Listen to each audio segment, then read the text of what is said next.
Peak. What's up, Nick?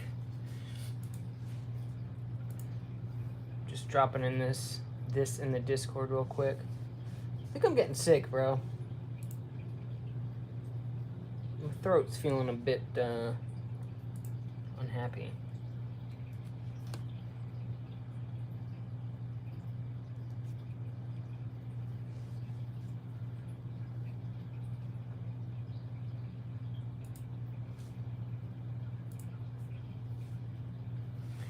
What's up, Selphany? What's up, Olivia? What's up, Metal Tops? Uh-oh, yeah, bro. It's a big uh-oh. I can't get sick. My Phoenix Wing has come and I can't open him right now. That's stinky. I've been sitting on these since last week, but I've been too busy to open them all up, so I was going to do a video, but honestly, like, you know, if you've seen a random booster unboxing, you're probably not going to watch like 4 others, so I figured I'd just live stream it and then we could just chill. We could talk. All pray for Gale. Well, I bought a full set, so yeah, I have one of everything. They're not marked, so I don't know which one's which, but I have the full set in here. We're just gonna open it up, maybe take a little look at Gearball, Wyvern, kind of see how we're feeling about it. I'm pretty sure I'm getting sick. Yeah, my throat feels you know that feeling you get when you're sick. Pretty sure that's what's going on. The owner of the business that I run came in this week after having the flu for like a week, and so he probably got me sick, which I'm going to be really not happy about, because I don't want to be sick.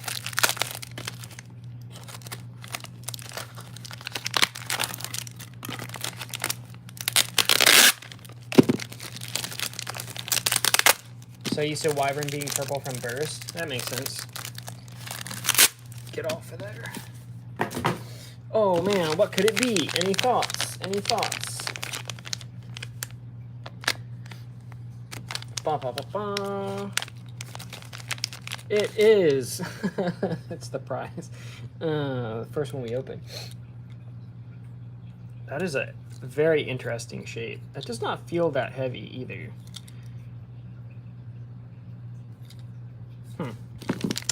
Okie doke.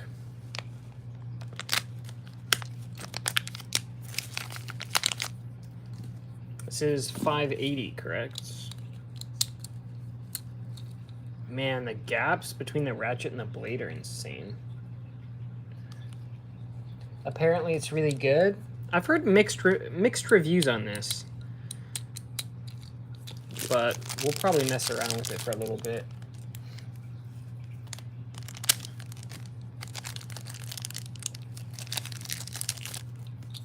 There is Gearball, which I'm really interested in trying out on a couple different things. I want to try it on Leon.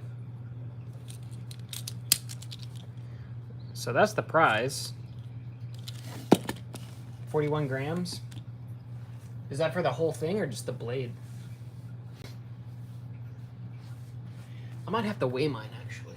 Where's my thingy? We can pull out the scale and see how much this weighs, perhaps. Maybe I get lucky and I get a heavy one for once. 32.21 grams. That's like Hellscythe weight, right, roughly? I think Hellscythe generally runs maybe a little more, 33. Mine's 41.53.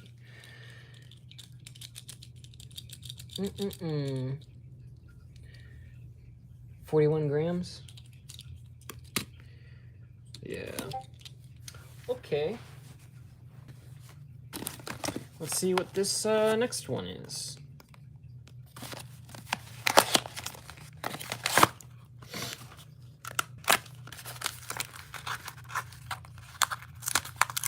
Did I not just cut that? The heck?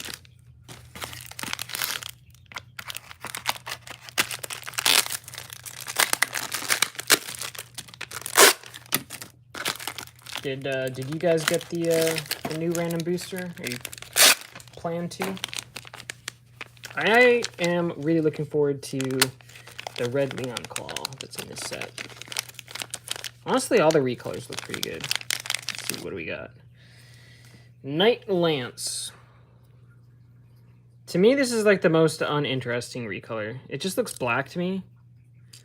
I know people say it's like the chip is like purple and the sticker, but the inner part just looks black to me. But I am colorblind, so I don't know. What's up, Reicher? Reicher? How's it going? What is this, 460? They should just stop releasing 460s. I don't need it. Am I gonna do any tests? Yeah, after we open these, I'll bust out the stadium. Is that black or is that green? I can't even tell what color this is.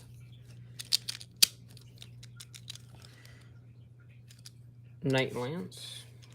Honestly, this is probably the one I'm like least excited about. I don't care for Night Lance that much. I know some people really like it, but it's just like, I don't know. It just, even before it released, I was like, yeah, it just looks kind of whatever. Just the aesthetic doesn't do much for me. Don't know why the red Leon is getting dunked on. I think it looks really great. Yeah, that's what I thought. I was like, that looks awesome. Why does everybody not like this? I don't know. Maybe it looks worse in person.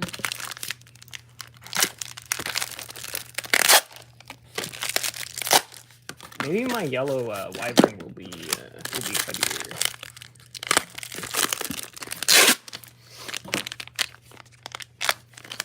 What is this? The wizard arrow. How many wizard arrows do we need? The answer is all of them. This is actually probably one of the nicer looking recolors for wizard though. I can't even say I'm mad. Yeah, what is my quality at? What is happening?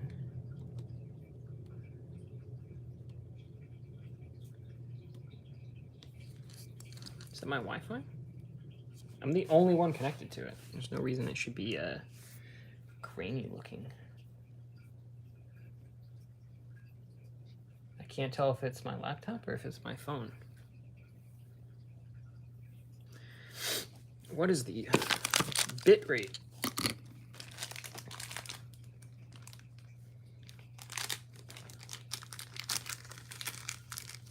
Did he got the box? Got the box what? Got what box? What are you talking about?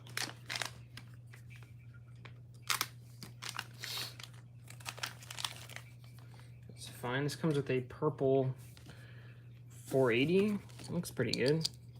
480 is kind of probably the worst ratchet, but you know, whatever.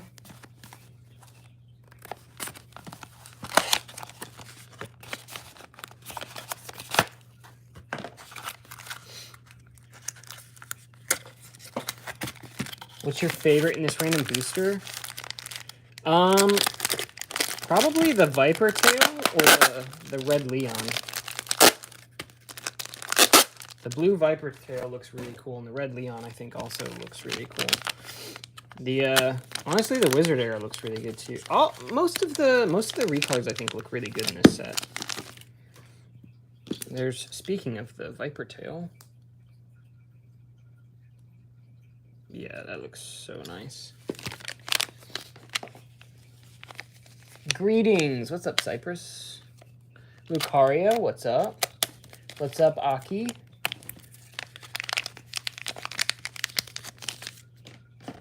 Hide your QRs? Nah, bro. These are all the Asia code ones, so I can't even use them. There isn't even an app for the Asia releases, and as far as I know, I don't know of any way to proxy things from Asia. I'm assuming these are going to ship out of like China or something.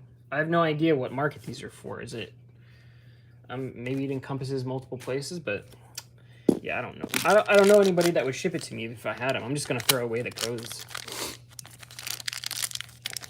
There's no way to use them. Got a flat. I kind of wish they had put a like a rush in this set. That would have been nice. Is this 4 or 560? I think that's 560.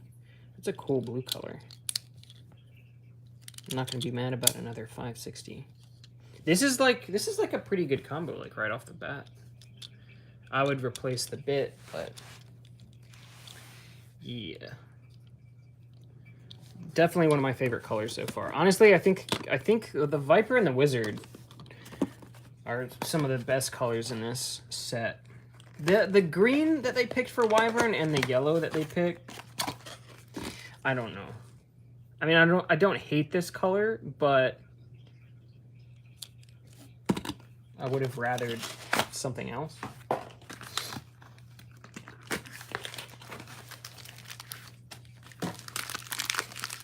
Viper, the best of the recolors. It's definitely up there. One of these, I gotta be getting close to the Leon Claw now. There it is, a Red Leon. Yeah, everybody's wrong. This recolor looks great. Is the stream quality look like a freaking potato for everybody else, or is it just me? Is that just my my freaking playback on my laptop? Speaking of apps, I think Hasbro will probably do another game like the current Hasbro app with gameplay rather than just a fancy Baydex. Well, the Japanese app is supposed to get online multiplayer at some point, like online PvP. That was teased at like the very beginning. It's supposed to come in a later update. So that would be pretty cool.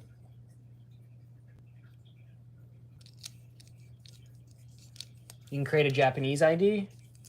Yeah, you can, but it only works with the Japanese app, and these are the Asia market code. These are not the Japanese codes. This is like China, Taiwan.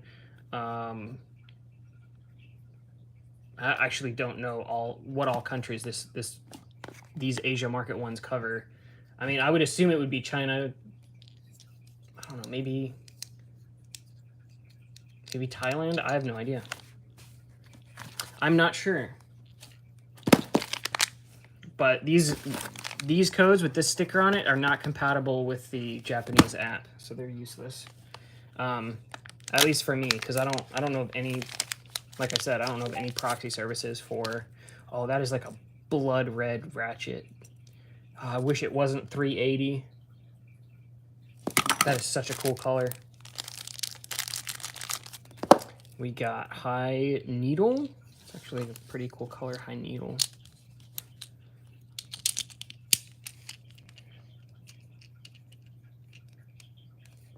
Hope the Beyblade X app lets you experiment Bay parts. That would be cool.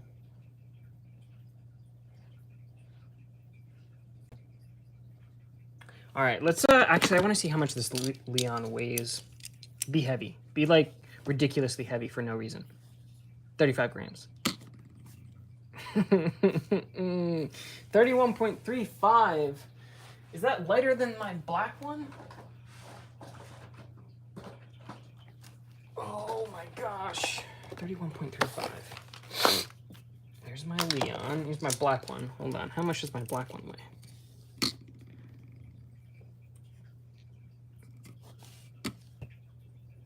Bro, how does the red one weigh less than the black one? I'm salty about that. Freaking lighter than the black one. The black one I've actually used. Makes no sense, bro. Makes no sense.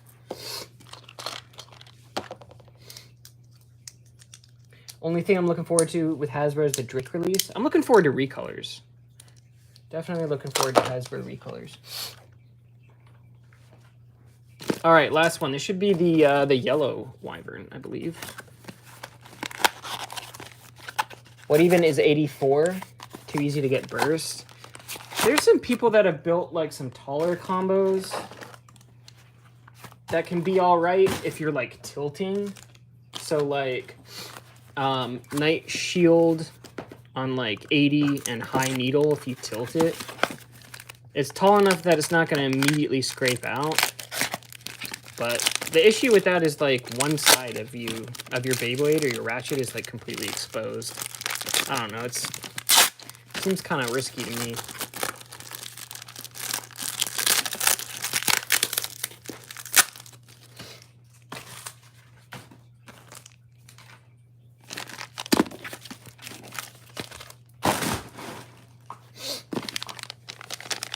Drawn Sword 380 needle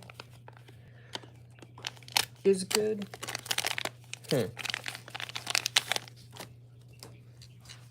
Here's the yellow Wyvern. 31.71.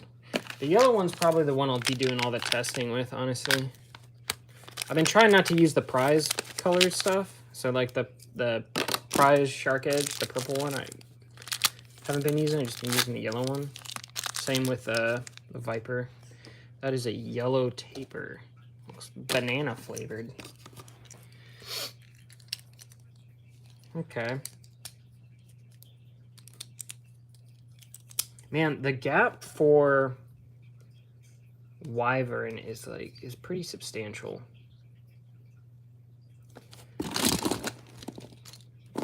I'm interested to know how burst prone it is. Let's see, which way do I want to do this? I'm gonna have to move you guys over here, perhaps. Yeah, that seems about right. Let's pull off Gear Ball.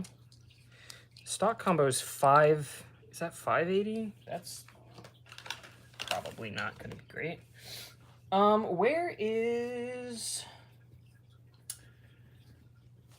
You know what's going to be good on this? 960.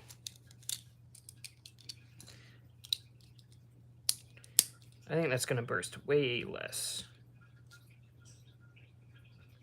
What do you guys think? Or maybe it's going to burst a lot. I don't know. Where's my launcher? Where is my launcher? Found it. We're good. I accidentally closed my stream on my laptop.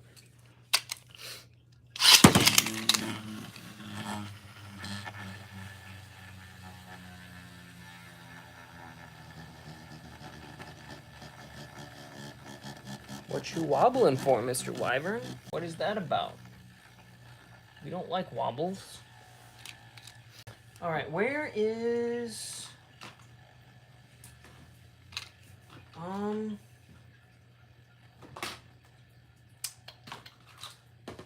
That's 360. Yeah. All right, let's try it up against Hellscythe on 360 Orb. I've heard that parts break often. Should I wait to get Beyblade X? I haven't broken a single part yet. I haven't had anything break since launch.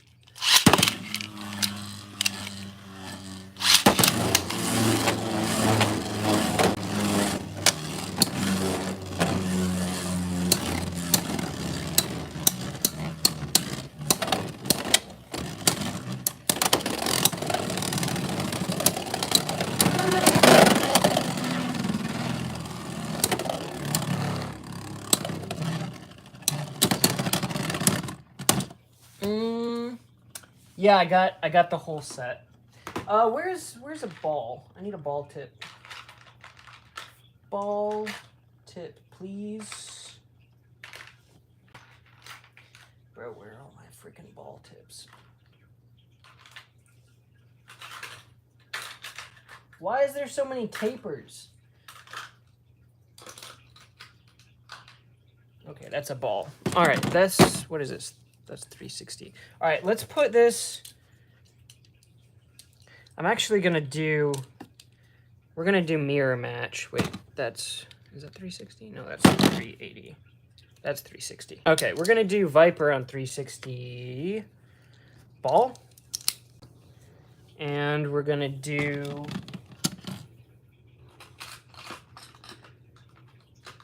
I need another ball. The frick are all my balls. Alright.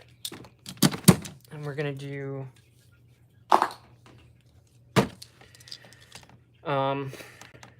Hell Scythe on ball. So they're both on ball. They're both on 360 ball.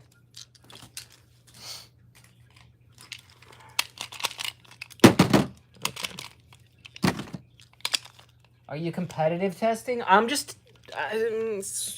testing the stamina on Wyvern at the moment. So this is like, I haven't really tested anything yet. So I just want to see what the stamina is. Hell Scythe versus Wyvern on the same parts.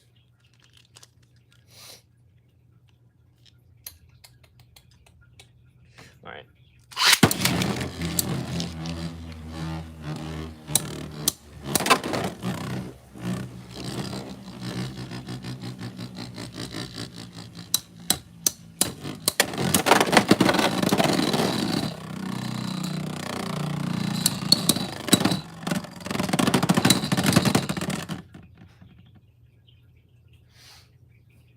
Okay, who won?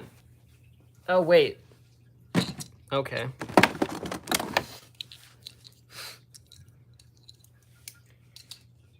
Wondering if I should get a Drowser G? Drowser G is pretty cool.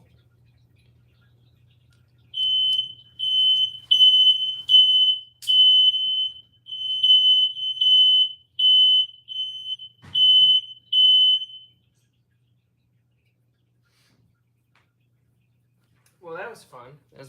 That was my smoke alarm. You guys are welcome for that. Hell won by a good bit. Nice.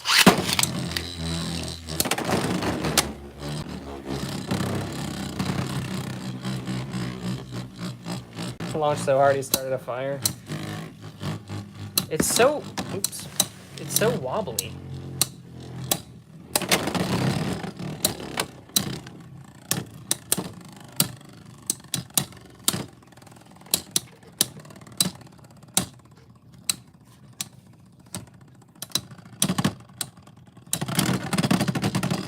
Okay.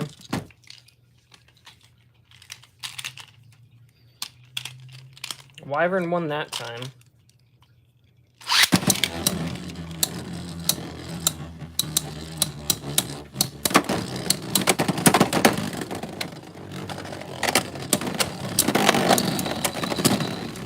Wow.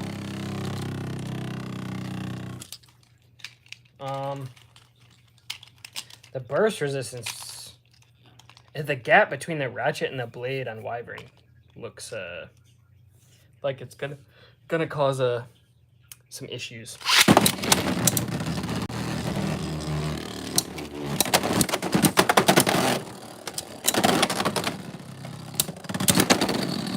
Bro. Okay, so 360 is not going to be an option. I'm going to put it on 960 and put it up against Hell Scythe and see if it helps.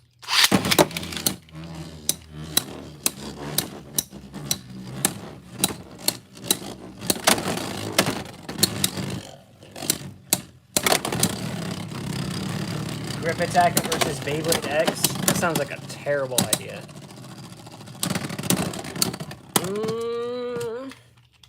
Guys, is Wyvern bad?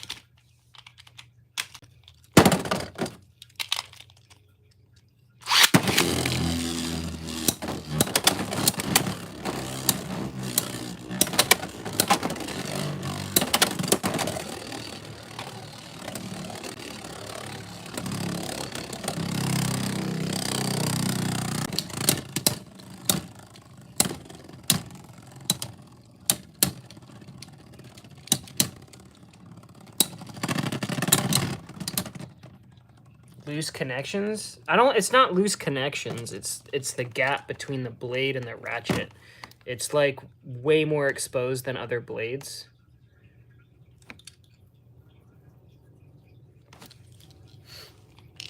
I think that's really the issue, is that like access to the ratchet is much easier.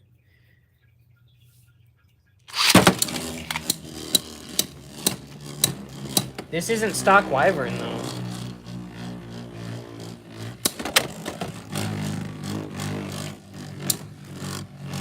It's on 960 ball against Hellscythe on 360 ball.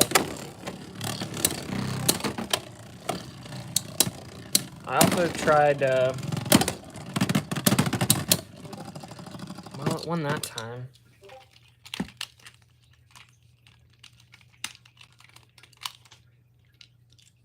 Wyvern carried the burst resistance from burst. It's not the burst resistance, though. It's just the exposed, like these exposed areas that make it easier to touch the ratchet. Since I switched to 960, it's not bursting as much.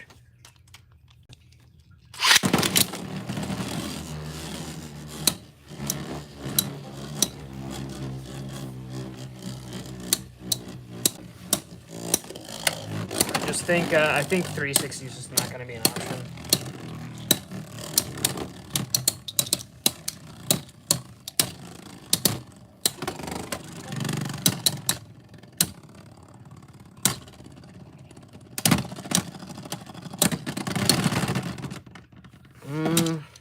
We'll do one more against Hellscythe. Garuda Eagle versus Beyblade X.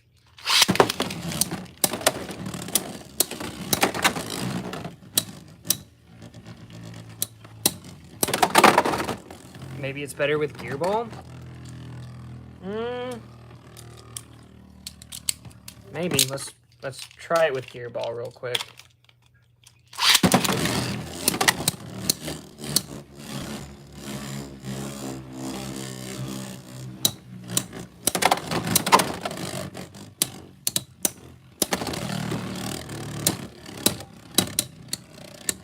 I'm pretty sure Gear Ball is going to have worse stamina than Ball.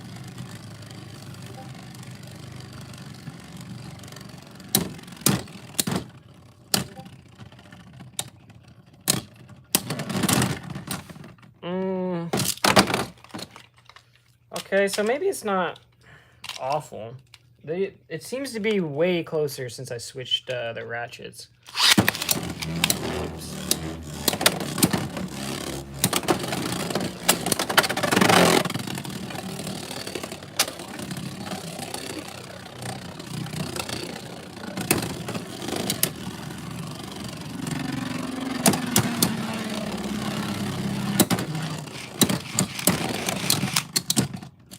Well, that wasn't a very close one.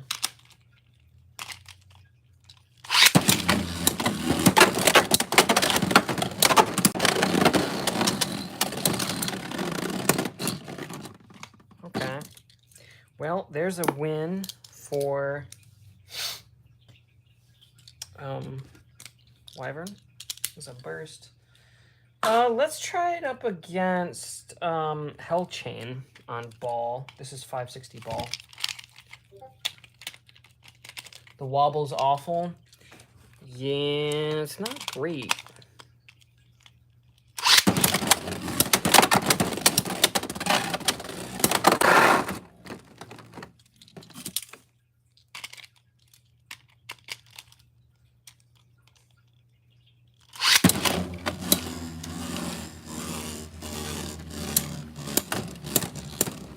Not many months left. We probably won't see Beyblade in North America until the end of summer.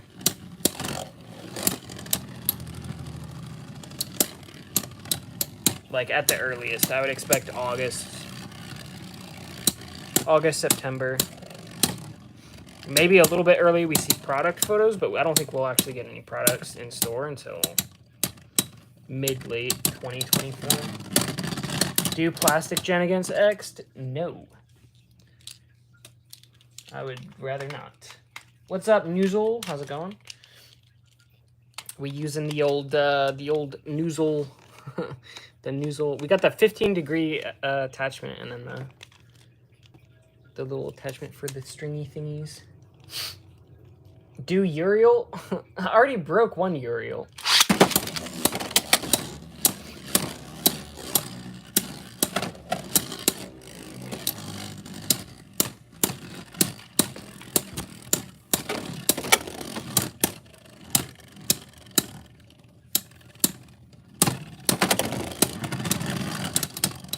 Try Oribon Wyvern.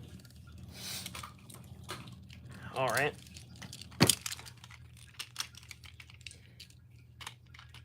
Think they'll be partial metal, but most likely plastic. They're going to be exactly the same as Takara in terms of quality. They're going to be the same product.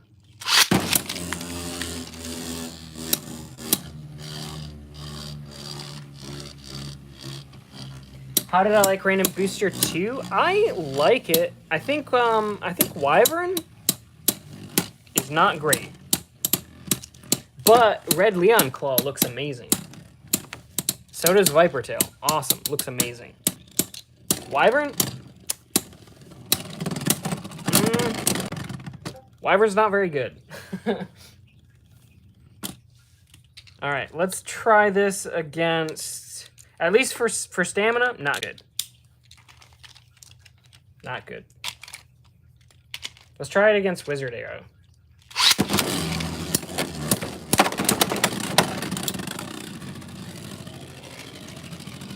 Been testing it for defense. What combo are you using?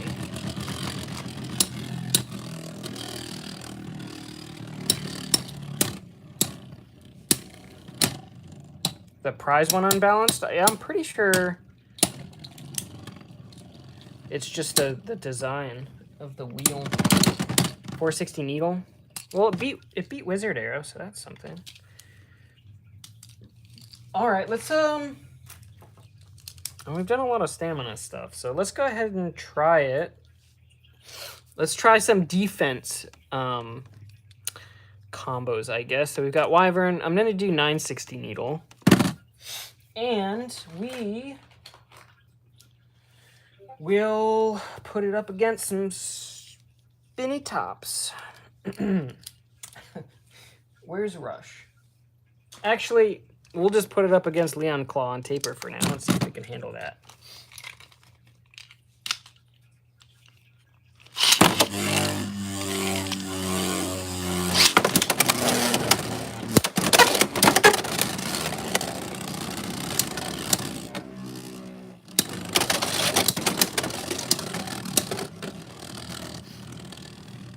So I guess we'll start with an easy one.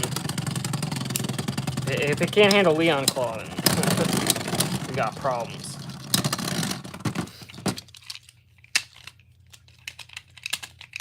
Phoenix is on another level. Yeah, Phoenix Wing's insane. Very cool.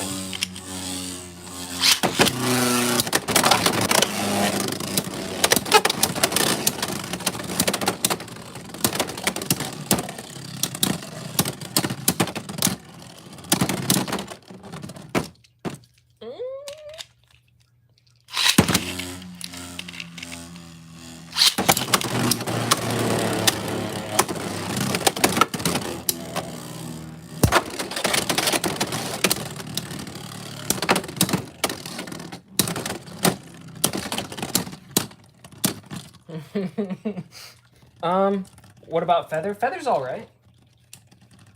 Okay, where is my rush bit? Let's do Viper Tail. I'm just gonna leave it on the ratchet, actually, that it comes with. Put Rush on it. How nice does that look? That looks so cool. All right.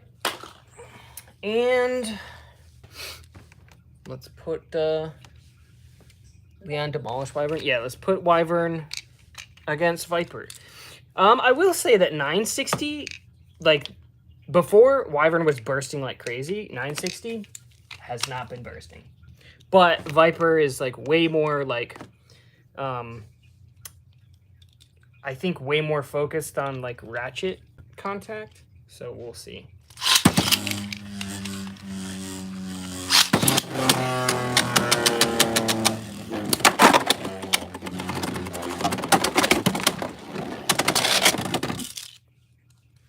Viper on Rush, I think, is like one of the best combos in the game right now. And I've been saying that since day one. I just want everybody to know that because it's been showing up on leaderboards. And everybody was like, Viper's not that good. I'm like, guys, Viper's real good. They didn't believe me. Now what?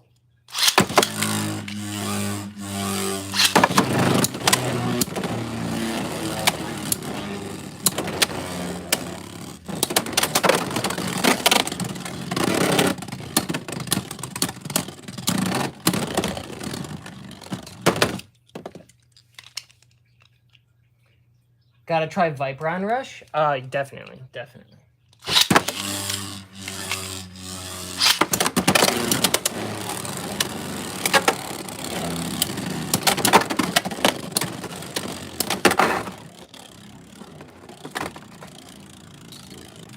I'll let Viper beat it up one more time.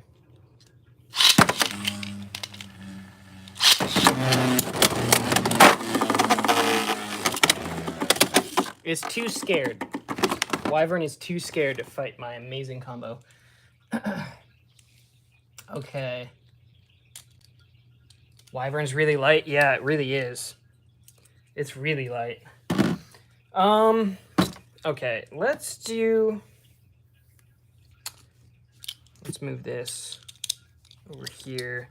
We'll do Viper on Rush. I think we're gonna do 560.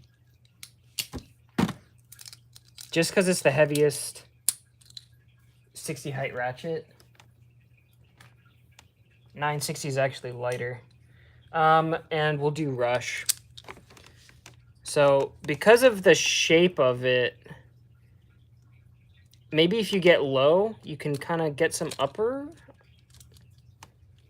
on these points right here. Like that looks dangerous, that little spot right there.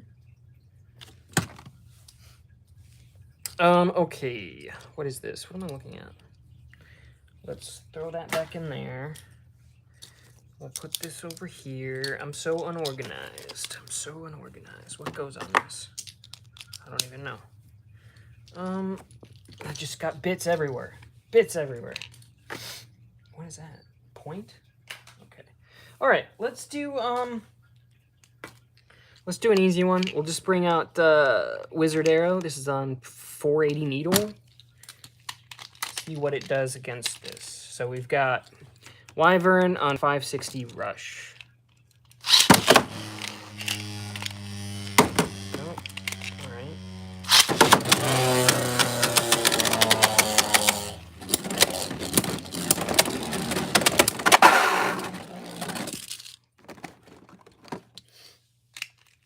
Love Wizard stability.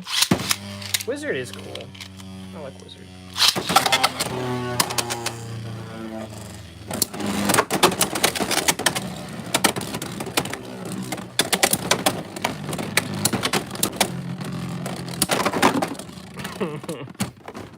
That was a pretty cool one.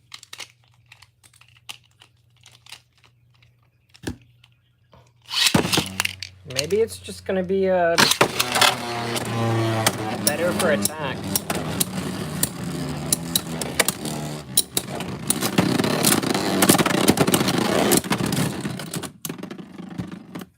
It's pretty smooth. It's like the smoothest burst I've ever seen.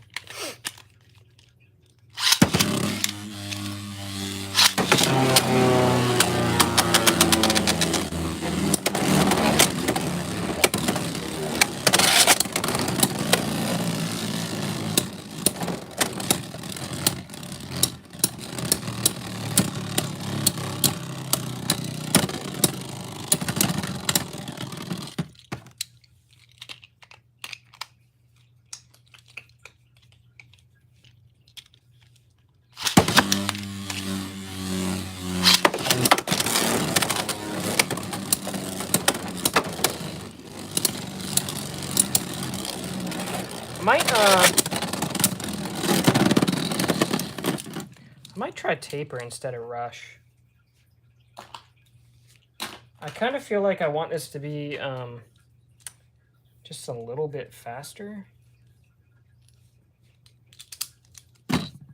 All right, let's switch this to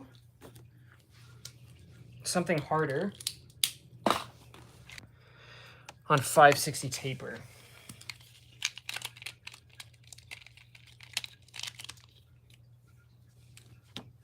Okay.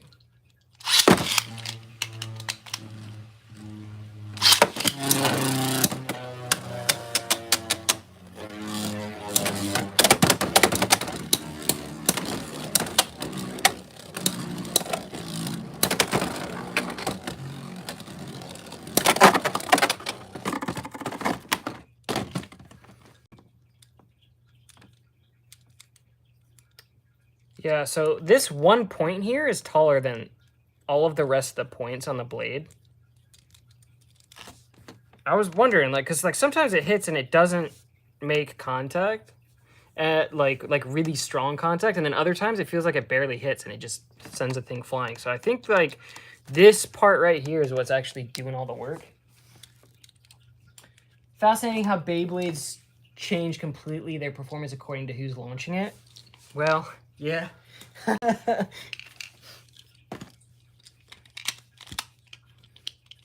True. Very true. Because like you could say something's good and then somebody else like test and it'll do terrible, or somebody will say something's bad and then somebody else will, you know, do testing and they'll do really well. It's really hard to like accurately, like precisely gauge like how good something is until you're actually take things to tournaments.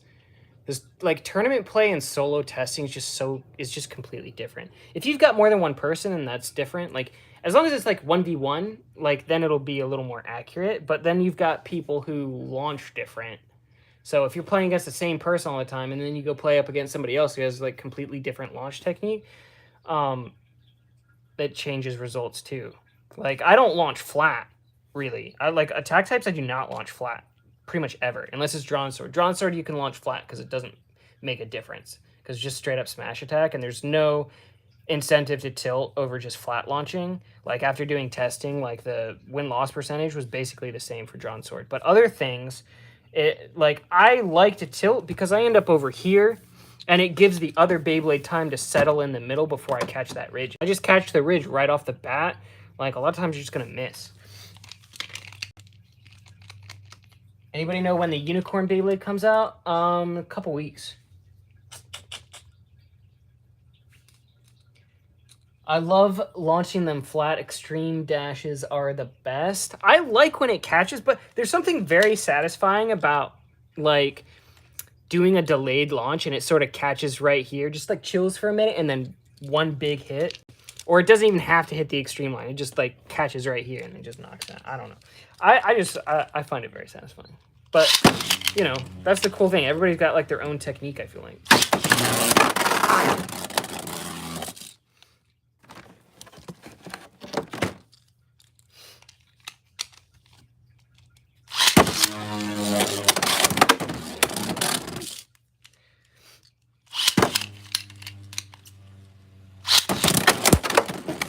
Oh. Okay.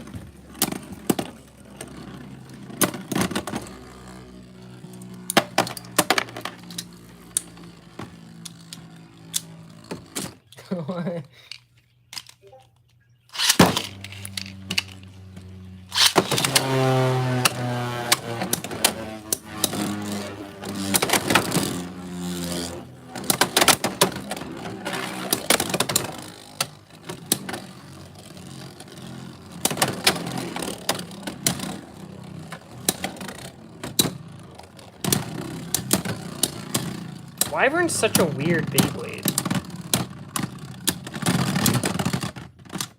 Very strange the way it performs. All right, let's try it up against Chain. Waiting for the Leon Claw death comp video. Bro, my red Leon's lighter than my black one, and it's like not even used. I'm so mad. I don't care what you say, Zanky. The red one looks good. I don't care what you say. Looks so good. Love it. All right. So, Wyvern versus chain on ball. See what it does.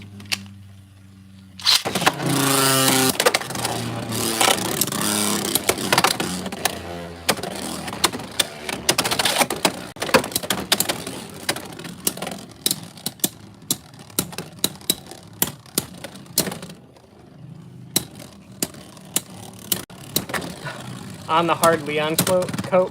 Yeah, I am. I'm not gonna lie. I'm not gonna lie.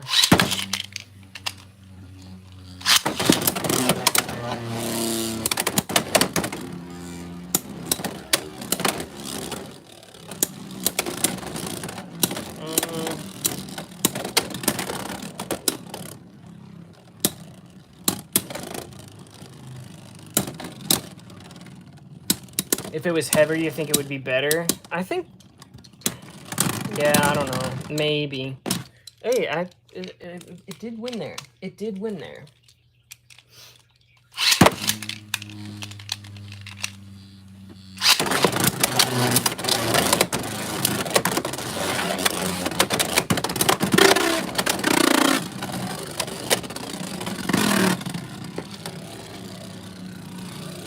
Waiting for green Leon Claw. Green would be cool. Honestly, I'll take all of the recolors. I'll take them all. Let's try. Let's try point. I want to go back to 960 actually. Let's see what happens.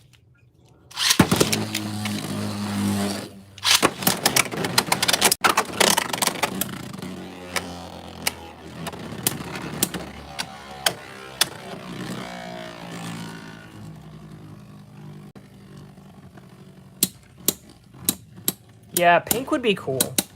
Kind of like throwback to Galax. That'd be nice.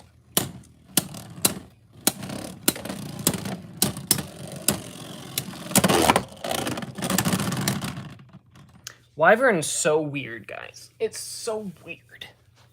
I don't even like... It's so weird.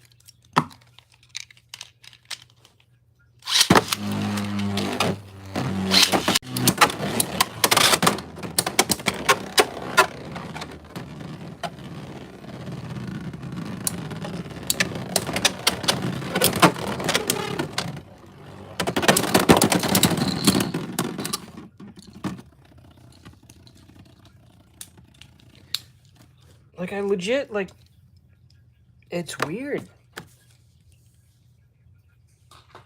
I wanted to say it was bad, but now I'm like, I don't even know.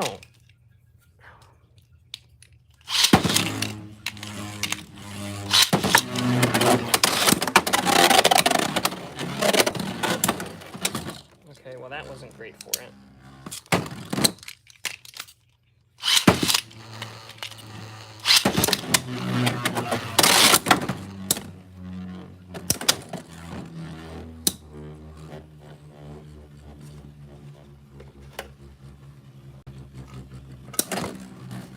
Green Shark Edge? Yeah, Green Shark Edge looks so good.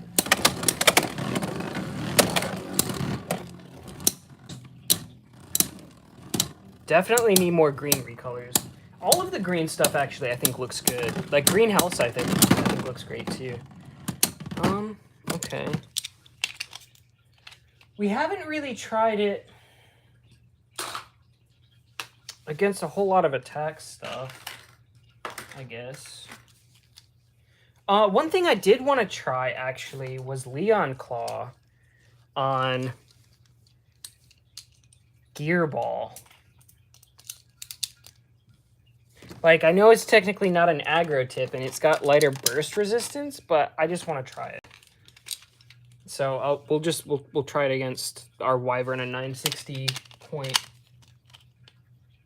It can't decide whether it wants to be good or bad. Yeah, I feel like everything's been... I'm like, oh, it's not doing that great. And then it'll, like, win, like, 3 rounds in a row. I'm like, okay.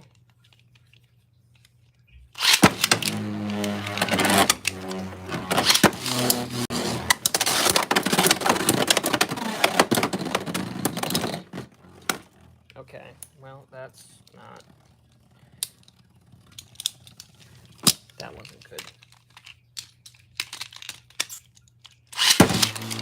Let's be a little more aggressive with the tilting, maybe?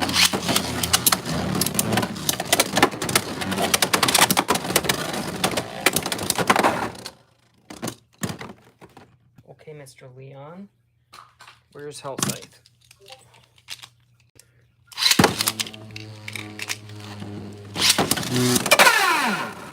Ooh, that was so loud.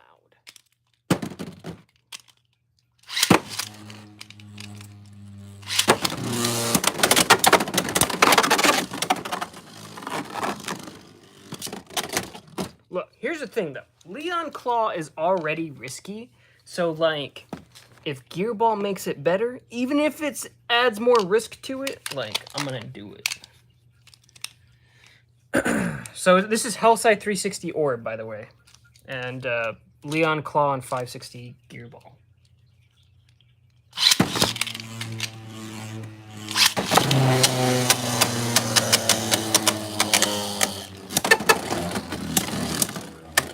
You can kind of launch it like taper.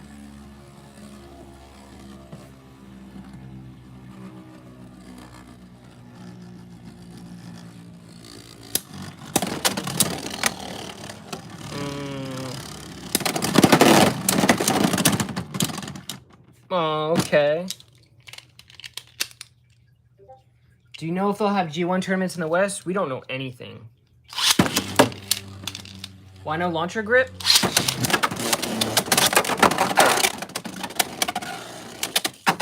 I'm using the red launcher. I just haven't put it on one. Okay, Mr. Leon. I see you right now.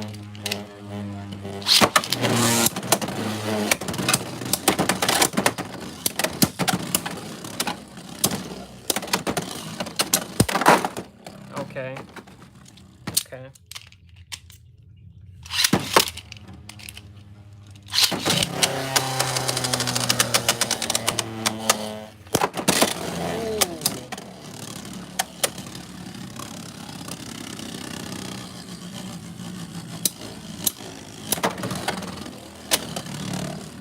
That could have been an extreme finish when it first came off there. That would have been so good. Leon on ball or on gear ball good? Is it good? Let it be good. Actually, let's switch back to the dual launcher here.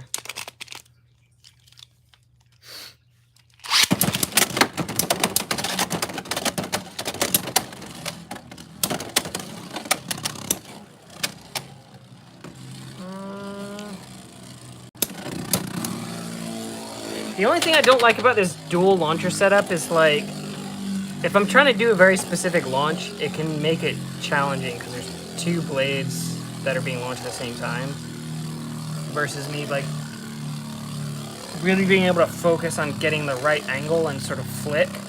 Because, like, when I typically launch my aggro stuff, I'm, like, at an angle and I sort of flick forward so it ends up over here, and you can't really do that with double launchers.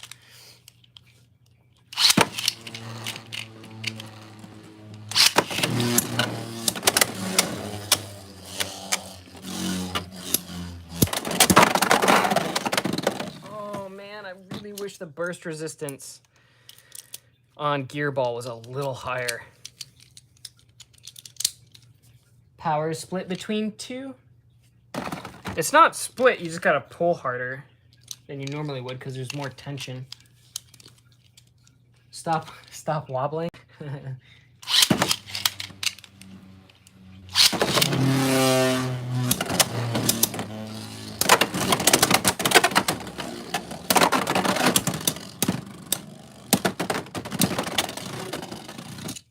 Okay, I think it does all right against that.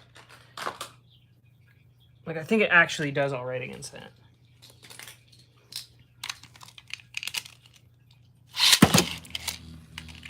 This is Hell Chain again.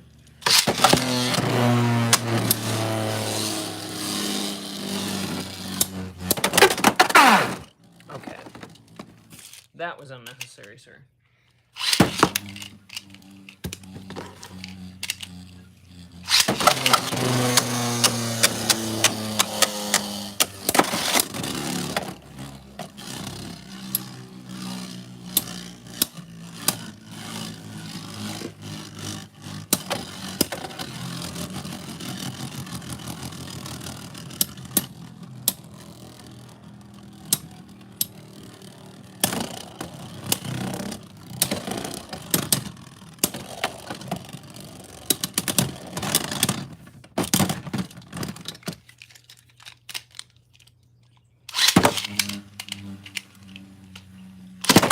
Oh, what the freak?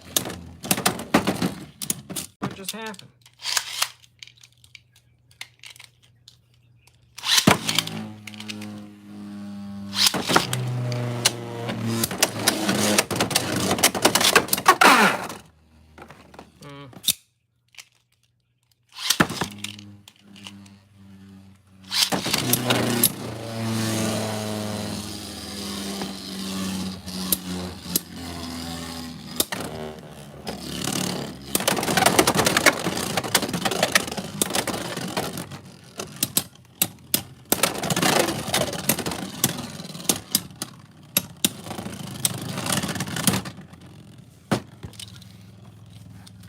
Think TT will give Takumi an actual Bay release, not just a Night Shield? I don't know. I don't know that he's integral enough to the story. I mean, he's popped up a few times now, but like, outside of Bird getting revenge on him, I don't really think he has all that much more impact on the story. I mean, it's possible. I just don't know if, like, of the different characters that they could give a Beyblade, I don't know that that one would be one of the ones that would be, like, high priority, I guess. But who knows? Takara does some weird things sometimes. So, Wyvern is interesting. Wyvern is weird. Is the punching bag instead of one of the main characters besides Bird? Bird's lost streak development. Want some tears in the moment Bird wins a match. They're definitely building towards it. They're definitely building towards his win. Like, the whole training stuff, him, you know, battling the guy that's retiring, you know, fighting against another guy that had Strike Hawk and, you know, realizing that Strike Hawk wasn't the reason he was losing. He was just bad. I think that was intentional. Like, giving that guy Strike Hawk and then having him beat Bird with it. I definitely think that was intentional. The question is, how long are they going to wait before they give him a win?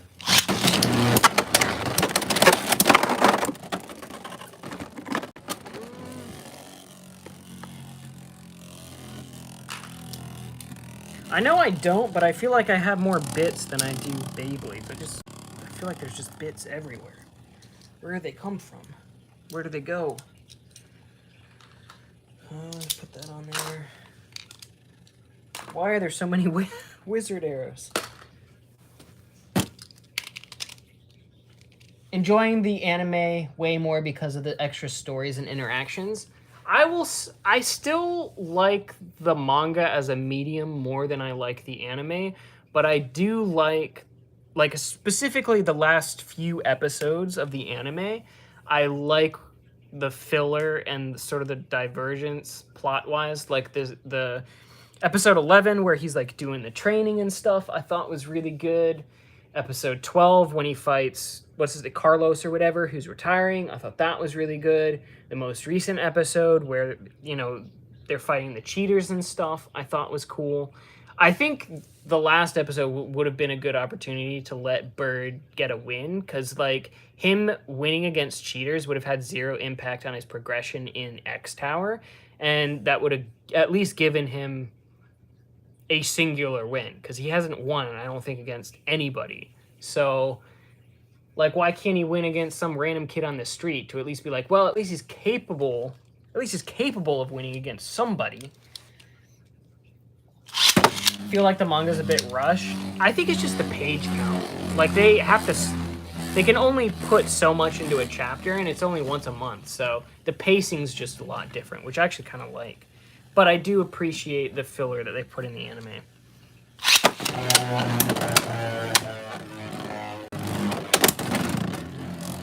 But some of the chapters definitely felt more dense than others. Like the Zuganic chapter, like they had 3 battles shoved into 1 chapter. That's just a lot.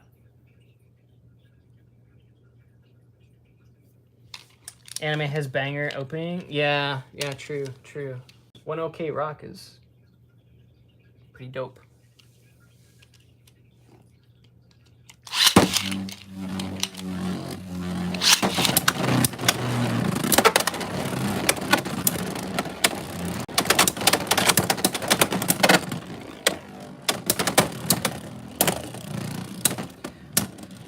I'm not gonna lie, guys. Chain can be kind of tanky. See, this is what I'm talking about, though. Like, sometimes Wyvern just wins. And it's, like, confusing, because I don't feel like any of the hits in that battle were particularly large. I don't feel like any of them would have taken a whole lot of stamina. And this is on taper. Sometimes Wyvern just wins, and I'm having a hard time figuring out why it's winning.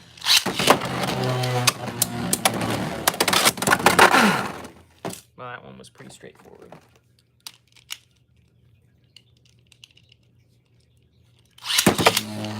Cozy, good hobby anime? Yeah, I get that.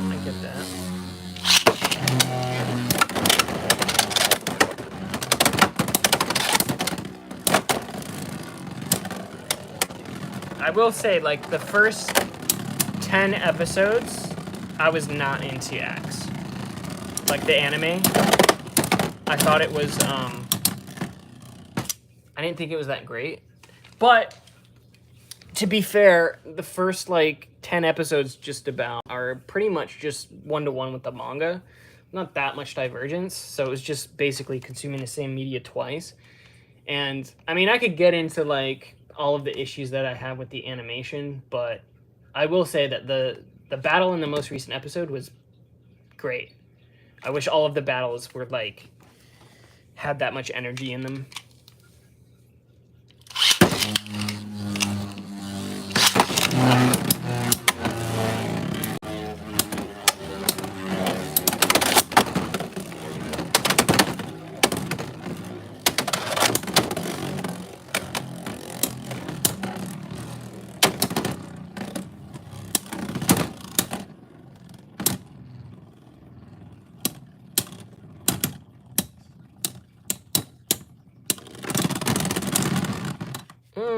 It won again. Look at that. Huh. On taper, no less. For the OST and especially the voice actor, yeah. I will say the audio for Beyblade X is really good. No complaints with the audio or the voice acting.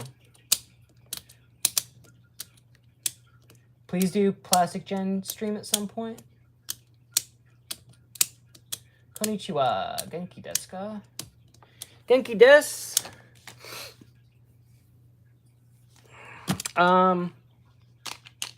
Yeah, I should do a Plastic Gen stream at some point.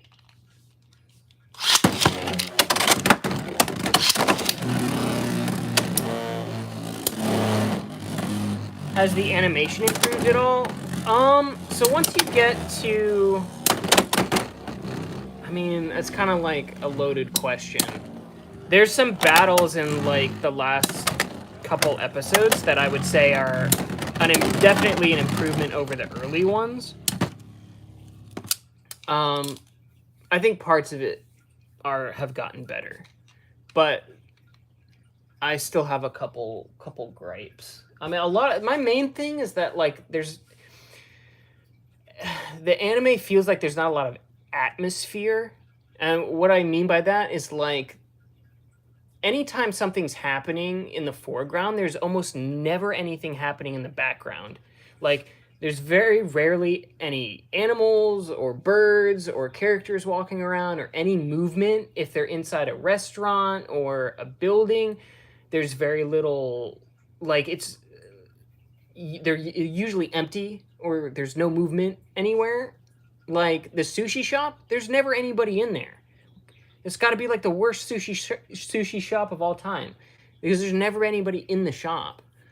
It just, like, I know that seems like really nitpicky, but it makes the world feel super flat if, like, there's never anything happening outside of the main characters talking on the screen.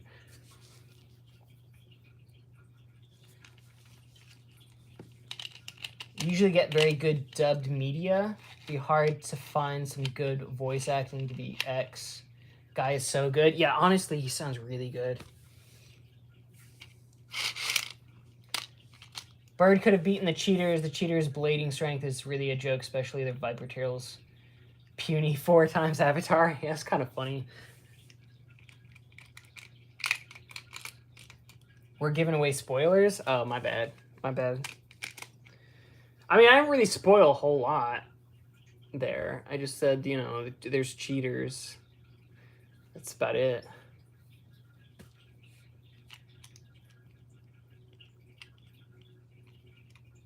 Favorite launch animation was Kings. Yeah, Kings is cool. There's definitely some cool animation in the show. There's some cool shots. There's some cool visual effects. There's definitely some cool things in it. It just feels, to me, it just feels like there's not a lot of atmosphere. I wish they would have, like, just, I mean, it doesn't even have to be a lot. Like, how hard is it to, like, you know, just have some kind of silhouettes or something moving in the background? At least make it feel like the world's lived in.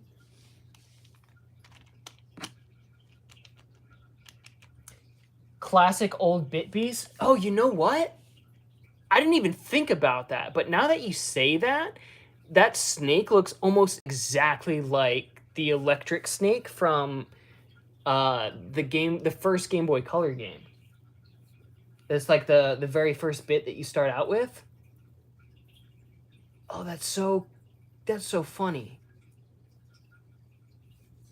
I'm gonna have to compare those two now. That didn't even cross my mind until you said that, but as soon as you said it, like, I can totally see that now. It looks very similar to the little electric snake. Just recently got Viper Tail. Nice. Viper Tail is definitely one of my favorites. I was commenting about it in a stream and showed exactly your video. Yeah, it's... man, that's... Surely that's intentional, right? Because it's like the same pose and everything. Very, very similar. Very, very similar. Where did this... What ratchet came on this? What do I have this on? How am I organized, but at the same time so unorganized? I literally have one tiny little box right next to me. Where's the ratchet for this Beyblade? What did I put it on? That's not right. Hello? Mr. What am I holding? What is this? What is this? What is that? What is... No, that's right. Oh, okay, never mind. Never mind, I'm dumb.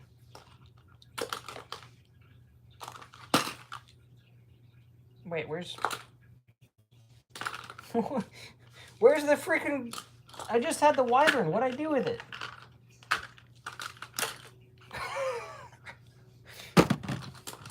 It was... Bruh. I just had it in my hand. Oh. It was behind me. It's okay, we're good.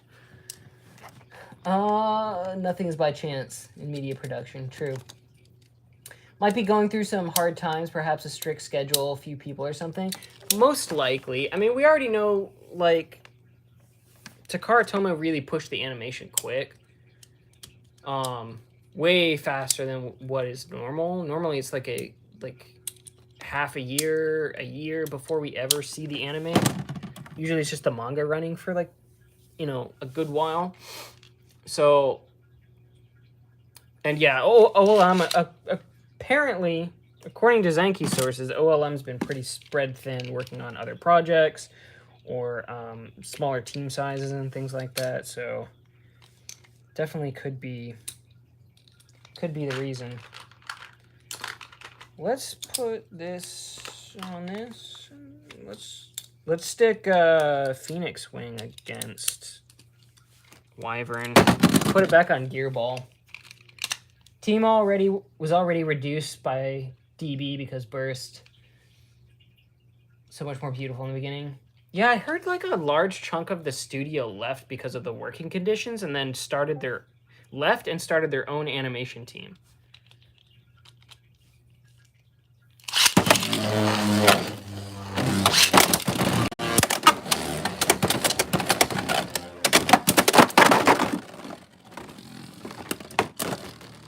That's why you don't put anything on a 4 racket. That's bad. Not good. All right, I'll just put it on 580, I guess. New One Piece opening. So I've tried to get into One Piece like a few times, but it's so long. It's so long. I have such a hard time with long running series. Like I couldn't finish Naruto. I couldn't finish Bleach. I think Dragon Ball Z is probably the longest that I've like was able to actually sit through, and even then, like I wanted to like not keep watching it. It was like some of the seasons are just, like people love the Frieza arc. I hate the Frieza arc. I hate it. It's like 50 episodes of Goku in a capsule going, "Oh, I'm almost there. I gotta train up in this capsule. Almost there." As he's doing push-ups, and then we just cut back to Namek, and it's just Krillin and Gohan and all of them getting the crap beat out of them for like 40 episodes while they die one by one, and then it'll cut back to Goku. Almost there. Just gotta keep doing the push-ups. Oh my god, I hate Frieza arc. Hate it. Hate it. Cannot stand it.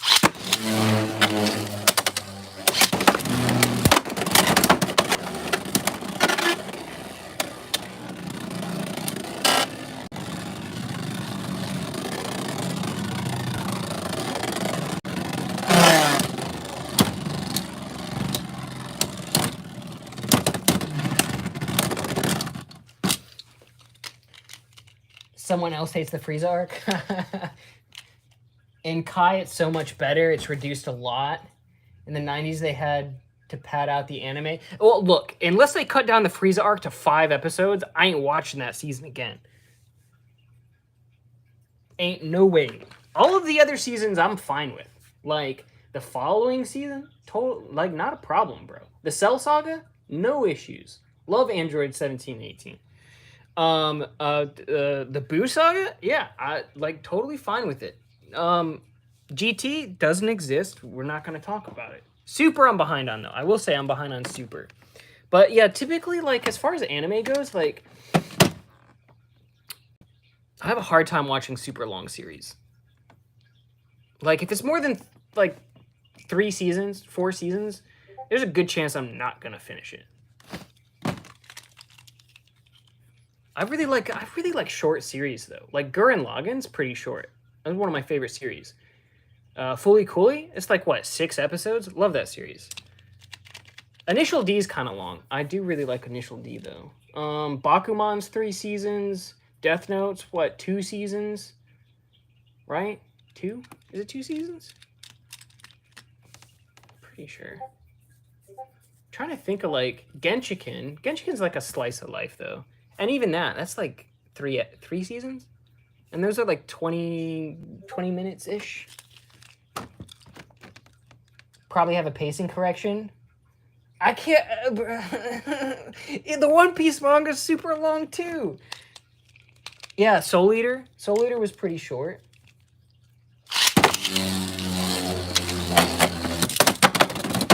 Sword Art Online's kind of long, but I do like Sword Art.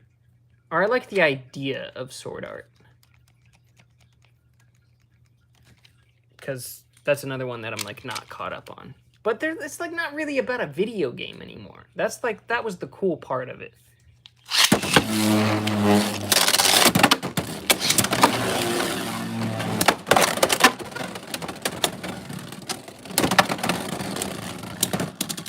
Okay, I don't know why I'm putting Wing against a Viper, or not Viper, a Wyvern, because this thing weighs like 1,000,000 grams more, but I did. I did it. Did it do good? No, not really.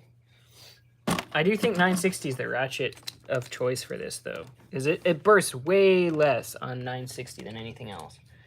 I don't mind long series. I don't... Look, if it can hold my attention, then it's fine. But if it can't hold my attention,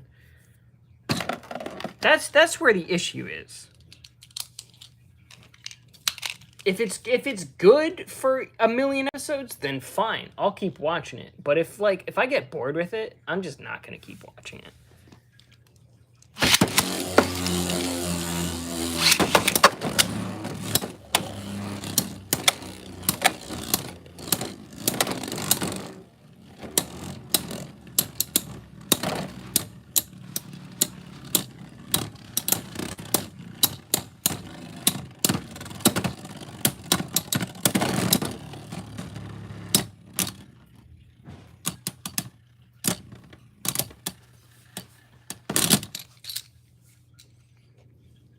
My Hero was a disappointment after the first few seasons. Yeah, I mean, that's another one that I like really liked early on, but I just never finished it.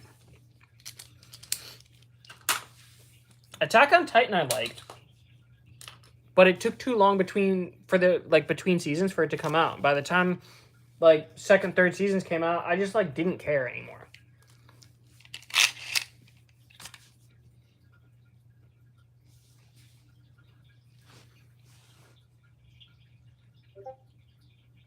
Term antagonist doesn't always mean a villain. True. I look at Hikaru no Go. It's literally a show about Go. Like the game. There aren't really any bad guys in that. There's like rivals. Or Bakuman. Bakuman's another one.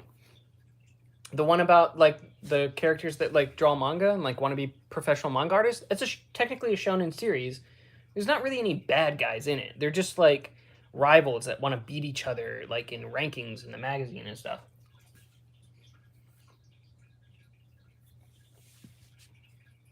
Couldn't stand the first episodes. I liked it. I don't really have any complaints.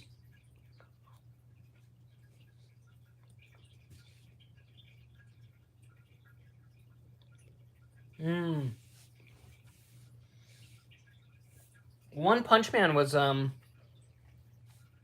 another one of those that I really liked when it came out, but I didn't finish. I don't think that one was because I lost interest. I just like,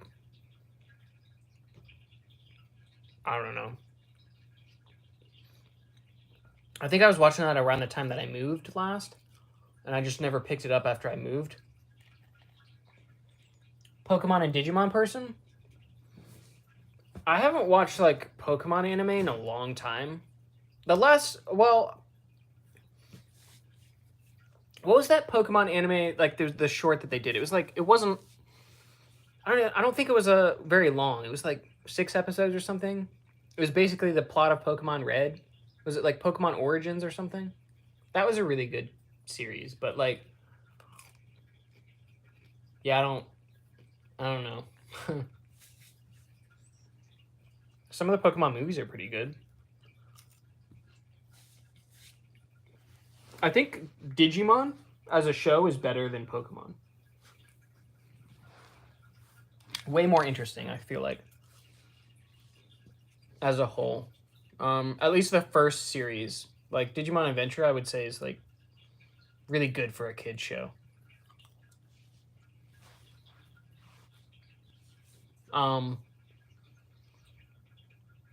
Pokemon though, I just like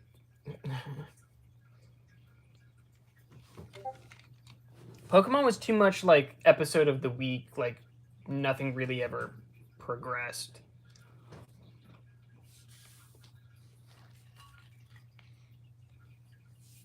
Yeah, Digimon definitely has better pacing and plot. Like, things actually happen and progress. There's actually a plot line outside of Ash just wanting to be a champion.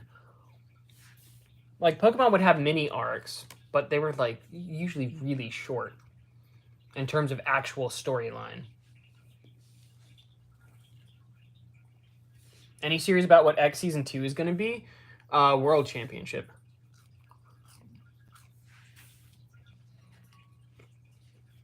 Like, I know X Tower is supposed to be, like, the Pro League Tower or whatever. But surely there isn't one tower in one country that all the Beybladers go to, right? Like, what happens when you get to the top?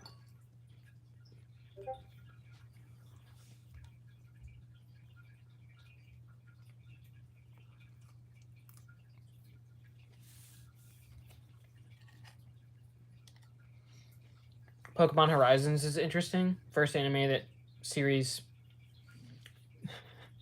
as it's the first anime series that is more plot focused. I'll have to check it out.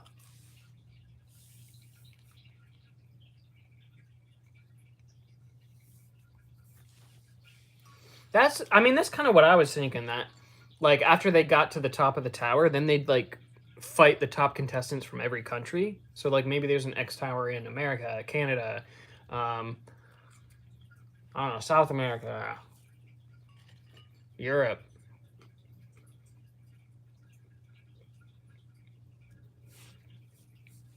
Now I'm thinking about it. Metal Fight had, like, really interesting picks for the international teams. Did they even have I don't think they had a German team. They had a Russian team. They had a Middle Eastern team. They had a Brazilian team. America. Is that it? China.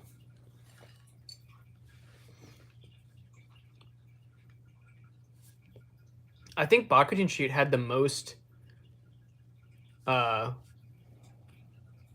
the widest range of countries represented. I could be wrong about that.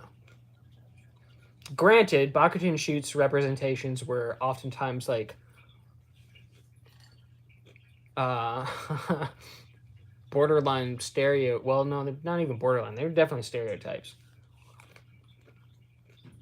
Like, the Hispanic team would be, like, wearing sombreros, playing guitars as launchers.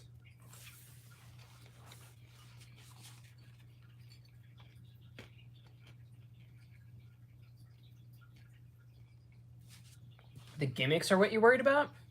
I wouldn't worry about it too much. It seems like they're really focused on balancing everything this gen.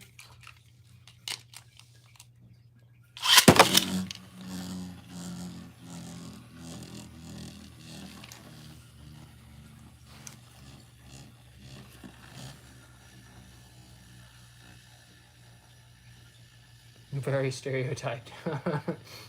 The Russian teams were all using sniper rifles and bazookas.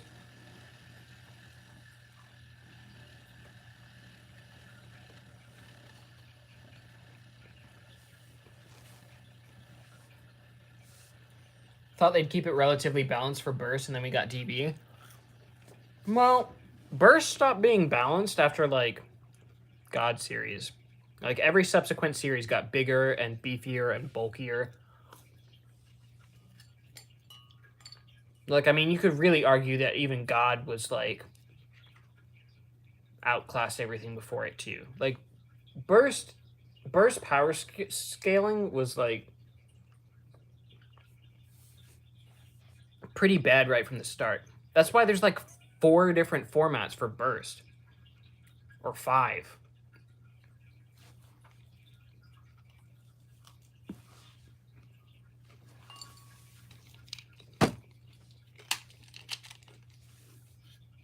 It has the most amount of formats because everything is unbalanced. Like, you have to.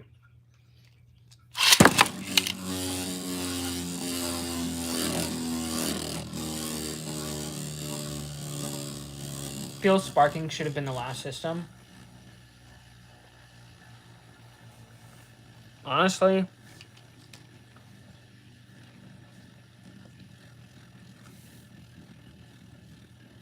if it was me, I would have ended the series after like the 3rd season. It's just unnecessary after that point. Like, I know the series stayed popular, but they could have easily completely rebranded at that point. They could have kept it Burst, but like separated its like generation at that point to some degree. Like, they kind of did it with the main character changes, but they could have completely wiped the universe and gone to a new universe, new MC, like new entire cast. Like, Burst just went on too long, in my opinion.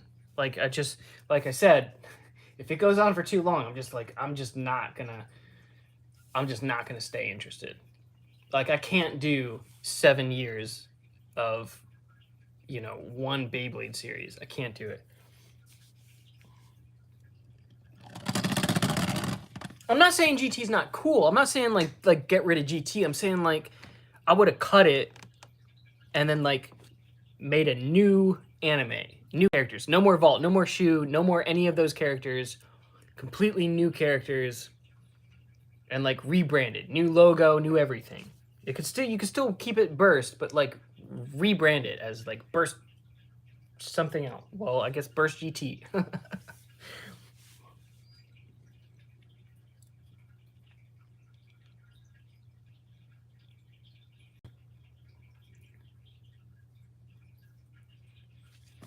Burst going on for so long makes me scared X won't grow like it should. Nah. I think Burst will do really well. I think X. I think X will do really, really well. Like, as well as it's doing in Japan, I think it'll do really well over here.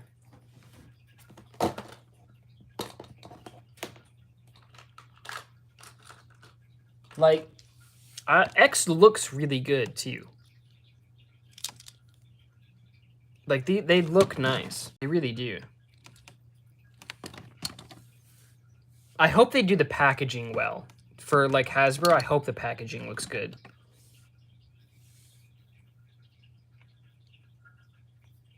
Beyblade X marketing in Japan is crazy. I know, they got like sports stuff going on, sports collaborations, they've got events, they had the training center thing, they've got, you know, all of the events that have opened up in terms of like the age brackets too, which is huge.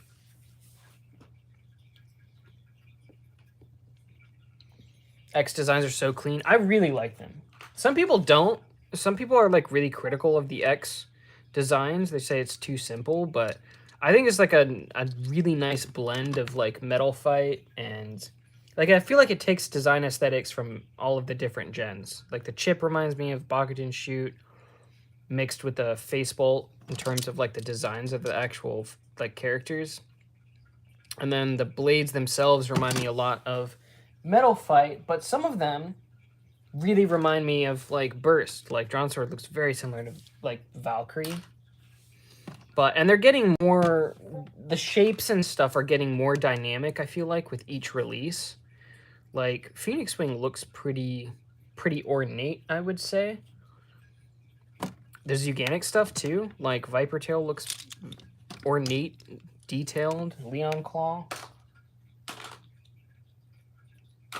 I don't think they're lacking any detail. Some people really want stickers, which they could do. They could do like sticker boosters, I guess, if they wanted, which I would be totally down for, but I don't think not having stickers detracts from it.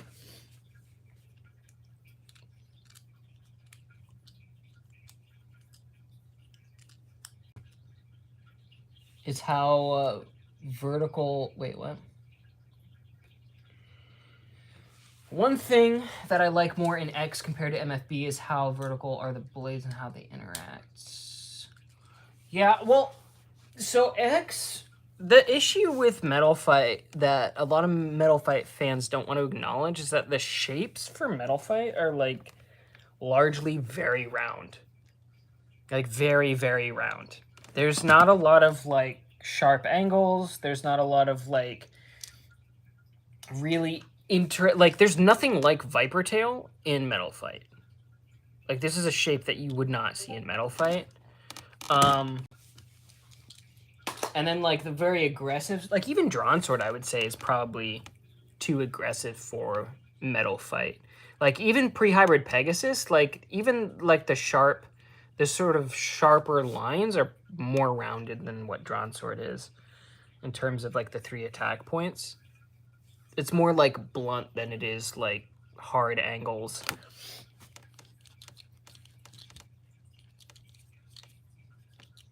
Metal Fight was as round as Beyblade has ever been. Very true. Yeah, 100%. Yeah, I think X is doing really cool stuff. Like, and it's not all symmetrical either, which I think is really interesting. Like, Wyvern, I thought it would be symmetrical on both sides, but it's not. Because this point here is like it's not taller, I don't think. Yeah, no, it is. It is actually. This point specifically is taller than the other points, but like there's this super hard angle right here. Like that's just a chunk of metal right there that's going to hit stuff, which is cool. But none of the other sides are like that. It actually kind of reminds me of the 0G Wyvern, just having that one big hard point, the tail on Wyvang.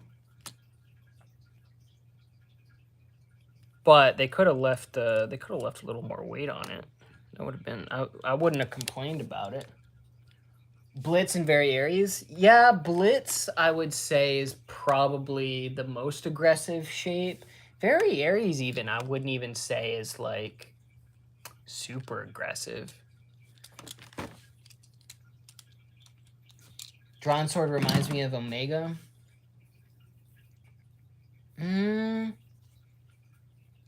Plastic Gen was yeah, well, yeah, true. Plastic Gen definitely had some very crazy shapes.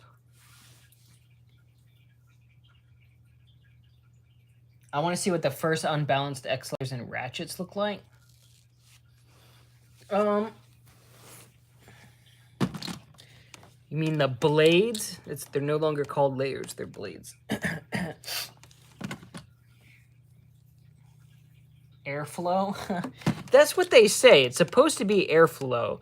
And I would believe that if the air actually flowed like through it, but you just got this big chunk of metal. You've got this hole here, and then metal, and then hole. It doesn't actually look like it flows through it. I know they say that's what it's for, but come on. Ain't no way. I feel like that would create drag, if anything, because, like, the way the shape is, air goes underneath, and it's just going to catch in this pocket right here. I don't know. What am I saying? It's not very balanced, though. I will say that. It's not very balanced. When it settles in the middle, you'll see it wobble. Who always says all boxing sheet base spin in the wrong direction because of their contact points?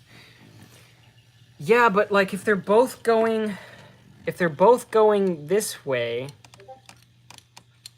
like, wait, where's this one? For sure, this one's definitely going the wrong way because this is right spin. So that's just a terrible idea to have that as like contact point. But this is like the first Dragoon. The S version looks like this, where it's flipped. So it makes sense, like, well, no, because like it's flipped like this and then it goes left. I mean, I guess it makes sense because it rolls with it, right? If it was going to the right, then no, I guess it doesn't matter. Bro, my brain, you're hurting my brain, bro. The shape was to cut the air for better air resistance. Yeah, that's dumb. It doesn't cut the air resistance. That's just silly.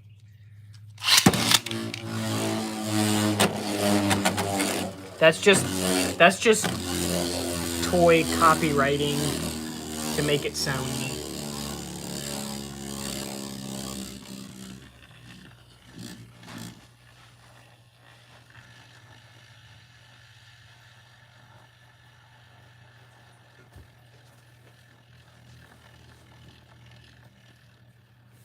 Most bucket shoot bays have crazy spike points. Yeah, true.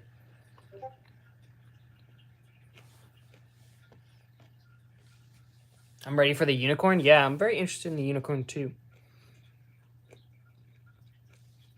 Cut the air, Wyvern. Cut it with your marketing tactics.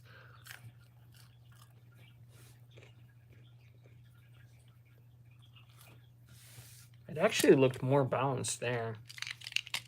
I didn't really see much wobble.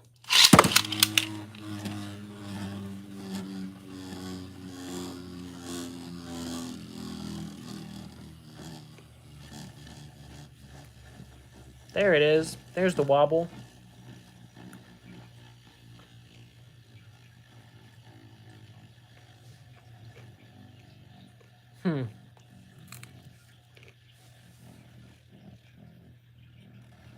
Double style.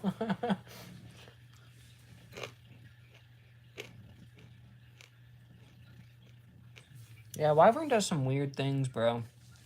It's like got some voodoo stuff going on. Magic. Guys,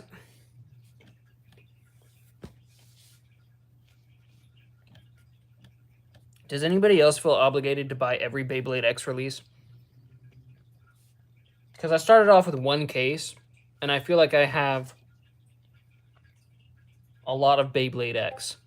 I don't feel like this much stuff has released.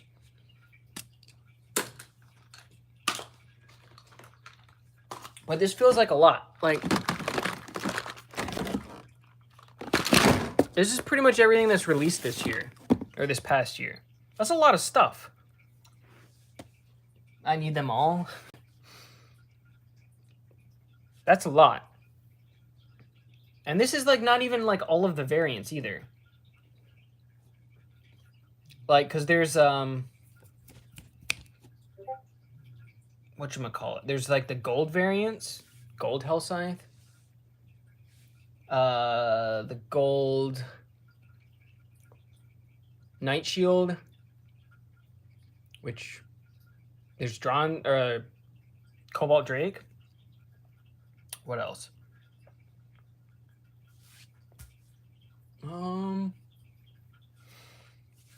There's just a lot of stuff for 4 months, right? Something like that. I don't know. Too much. I'm super glad that this month we only get one release. Not gonna lie. Like, my wallet needed a break. Holy crap. But then I think next month we get the little, what's it called? It's not a random booster. The Select or whatever. That's gonna have the Sphinx Beyblade, whatever it is. The little 3 variant random booster thing they did with Viper Tail or whatever. We get that. But then the following month, there's like a crap ton of stuff releasing. UX stuff that resets the numbers from the main line. Yeah. I'm guessing that's going to be like the big, like the fusion of X or whatever. Like this sort of system upgrade. I'm interested to know what it's going to be. But it feels early too. Like, I feel like we just got Dagger and we just got Chain, and then, you know, they're gonna do this UX thing, and then that's gonna mean like another Dagger and another Drawn Sword rather, and another Hell, or another Drawn and another Hell Beyblade. Don't forget the case. I didn't buy the case yet. Oh no. Where's my feather? There it is. I actually haven't done a lot of testing with feather. I want Drigger. Oh yeah, Drigger should be coming out. I would expect sometime fairly soon. Let's just put a random thing on this. 480 gear ball? Sure, why not? Is that gonna be good? Probably not. But it's fine.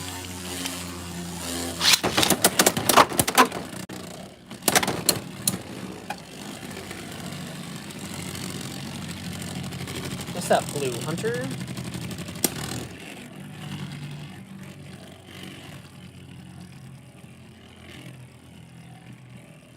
Feather's kind of cool.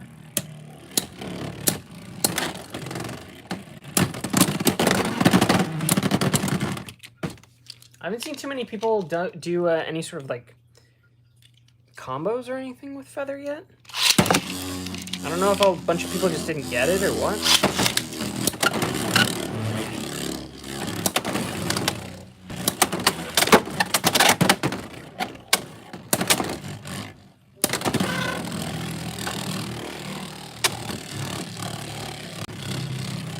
The booster's still yet to come in. Hopefully it comes soon, bro.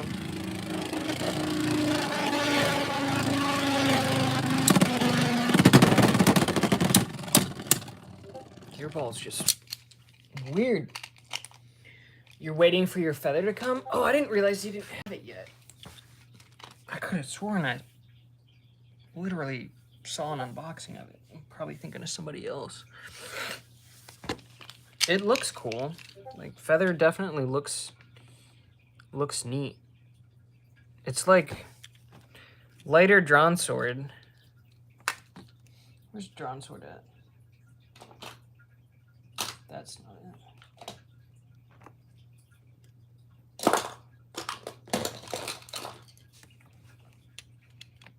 I feel like the angles are like less sharp too.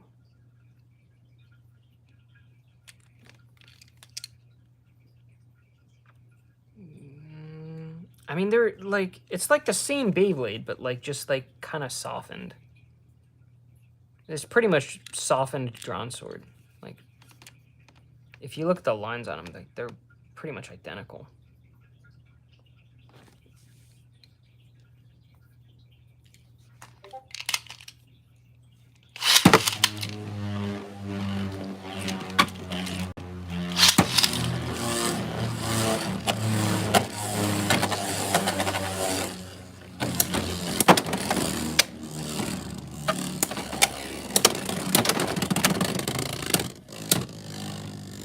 Devil and Dynamite. Best looking X Beyblade so far?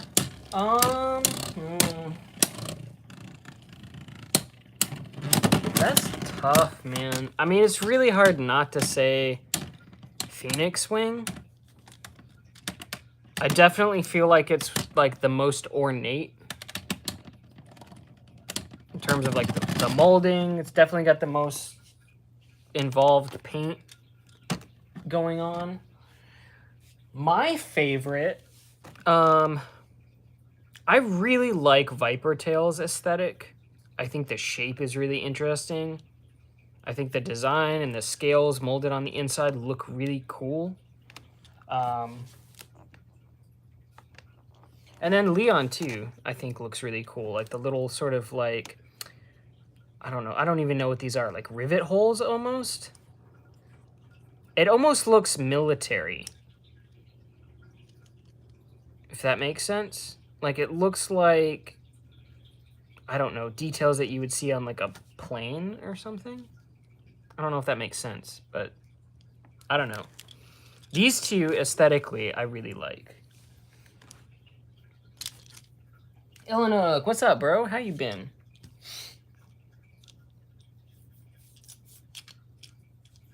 Ready for the day we get Left Spin Bay? Yeah, probably sometime this year. Shark Edge? Oh, yeah, true. Shark Edge is also really cool. I do really like Shark Edge's, like, chip design. Shark Edge might have my favorite chip design. Still. I think it does, actually. I think that the chip design for the shark, I think, looks super cool. I think it's my favorite. Trying to get back into making videos. Yeah. I was going to do an unboxing video of Random Booster, but you know, once a couple of the bigger guys do it, it's like, what's the point, you know? It's just like, how many times are people gonna watch an unboxing for a random booster? So I just figured I'd unbox them on stream, which I did, and I've just kind of been playing around with Wyvern. Because I'd rather do like combo videos over unboxing videos anyway, unless it's something that's like rare or has something interesting to talk about. Like just opening something on a camera, just like, I don't know, I'm just like not good at it. But yeah, so I just opened it on stream. I've just been messing with Wyvern. Kitsune Beyblade. That'd be cool. I'm trying to think of what themes I would like. Turtle Beyblade would be cool, just because like they always do turtles. What else would be cool? It'd be cool to see other different types of dragons. Like I know we've got Drake, we've got Drawn Sword, we've got Wyvern. It would be cool to see some other types of dragons. I really like Wyverns. Mostly just because I play Monster Hunter. And I really like Monster Hunter, but I don't know. Wyvern's like, I don't know. Wyvern's weird. Like the different points of view people have when unboxing and commenting about the Beyblades. That's fair. That's true. That's true. Like, unboxing a full random booster set's weird. Because it's like, you're unboxing like 6 Beyblades. So, I don't know. Maybe I should just watch some other people's videos and like see how they format that. I'm just like, okay, here's all 6 Beyblades. Cool. More sea creatures? Yeah. More sea stuff would be cool. Like, we could get, you know, whale. Orca would be cool. An orca would be cool. We got Orca Diver in Bakutenshi. It'd be cool to see another orca. Dolphin would be cool. You could do other different types of sharks. You could do like hammerhead shark. You could do tiger shark. You could do great white shark, which I guess is what shark edge is. I feel like in the like when we've seen the little avatar, whatever you want to call it, it's been a great white, right? Golems. Yeah, it would be cool to see other fantasy creatures, like traditional fantasy. Orcs. Fairies. Fairy would be cool. Yeah, Golem. Pretty much anything from Final Fantasy would be sick. Or D&D. My intention is making some sort of Portuguese video wiki for every release. That makes sense. That's probably smart, just to cover everything.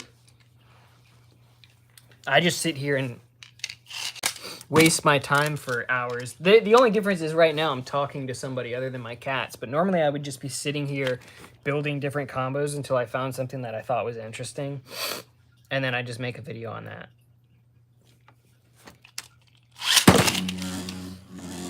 But Wyvern's weird because it's like, it just performs really strange. I think because the blades like got that weird asymmetrical singular point on it. Jurassic theme team would be pretty cool. Yeah, can we get like Velociraptor Beyblade? Bee or Hornet? Yeah, Bee or Hornet would be cool. I'd be totally down for that. That would be very cool. Man, this Leon looks so good.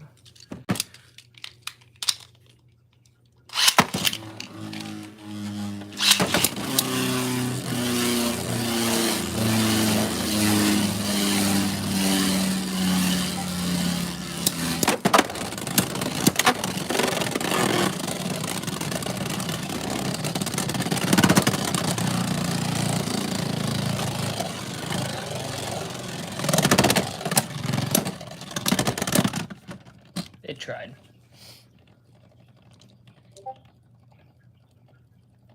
Whenever you feel like streaming some testings, I'm down for that. Yeah, I should do it more often. I really should. It's crazy. My house is pretty much already packed up. I'm moving in like 6 weeks.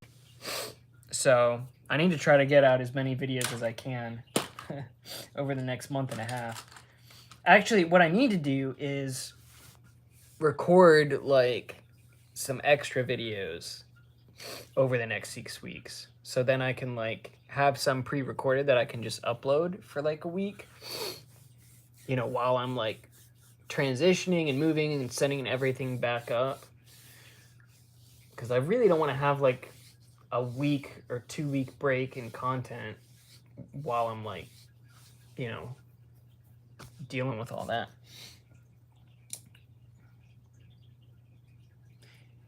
Me versus chat. Yeah, that could be fun. I could see myself doing that. That would be pretty dope. I've mixed up so many parts. I don't even know what goes with what anymore. That's stock. Imagine how crazy Rubber Flat's gonna be. I don't know that Rubber Flat's gonna... I don't think Rubber Flat's gonna be good. Hot take. Hot take. I don't think Rubber Flat's gonna be good. Like, how is Rubber Flat gonna be any better than regular flat? It's gonna have less stamina, and there's no flower pattern anymore. Like, the whole point of Rubber Flat was, like, grip and speed, controllability, but, like, a lot of that you don't need because of the gimmick. So, Rubber Flat, I think, is gonna fall into the sort of the same sort of category that Gear Flat falls into, which is, like, fun for the speed aspect, but like not really any reason to use it over taper, flat, low flat, like other higher stamina attack bits.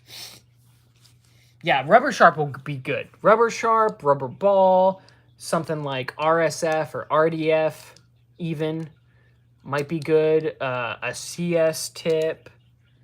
Like Rubber Defense tips, that's a completely different story. That Rubber Defense would be a great thing to have. But I don't think Rubber Attack tips are going to be particularly good. Just because there's like, you're sacrificing stamina for a little bit of extra speed, a grip that you don't need.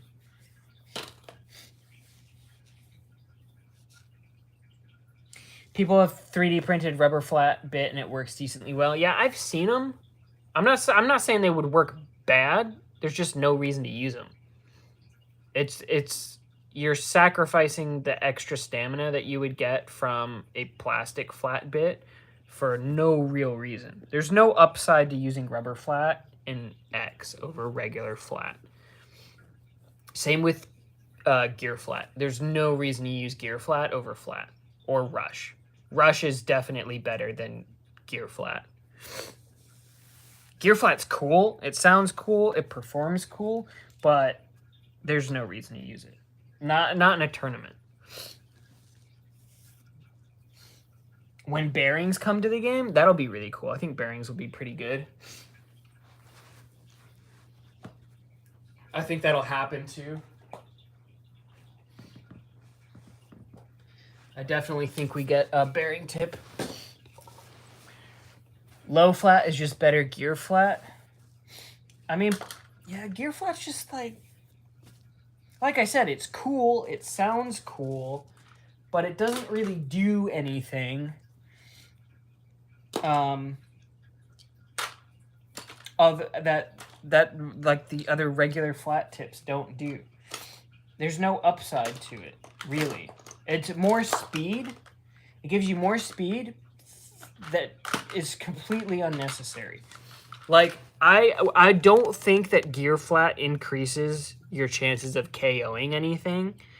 I think if anything, it increases your chance of self-KOing, because in all of my testing, it's been way more likely to hop these ridges into these pockets or hop out here, especially because it goes so much faster. If you're going towards that and there's nothing in front of you, there's a good chance you're going out. There's a very good chance that you're going out of there. I do like the tip. I do think it behaves interestingly, but after spending a decent amount of time with it, I don't think it's better than any of the other flat tips. I think it's worse. Bearing core 2. Rush initially thought to be what gear flat. It's funny how Rush initially thought to be what gear flat be. Rush is the complete opposite and the safest option of all attack-oriented bits. Gear flat kind of works with Dronzer. Yeah, I mean, so gear flat... Actually, gear flat and gear ball are both higher risk bits for what they are. So gear flat, it's more aggressive. It's faster. It's just like much easier to grab the rails. And I don't know. It's cool.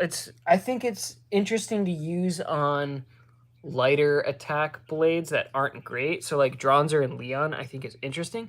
I don't think it makes them better. Maybe it makes Dronzer better. I'm not sure. I haven't tested it super heavily with Dronzer. For Leon, it doesn't make it better. It actually makes it a little bit worse than Leon on taper. I thought it would be the opposite, but I ended up doing a video on it, and I was completely mistaken. So it sounds stronger than it is when it's spinning, because it sounds like a freaking airplane. You're like, oh man, that sounds sick. This thing must be good. And then you actually track the testing, and it's like, oh, well, nope, that's not the case. But, yeah, maybe it does work better on Dronzer. I don't know. I'll have to try that. Gear, flat, and ball, in my opinion. Wait, gear, flat, and ball, in my opinion, are just counterattack bits. I don't think gear flat's a counterattack bit. I think gear ball is supposed to be a counterattack bit, but it does the same thing as ball. So, like, here's the thing. Ball still has gears on it. They just don't run all the way down to the bottom. And ball is just as capable of hitting these lines and counterattacking as gear ball. Maybe gear ball is a little better at an angle at catching.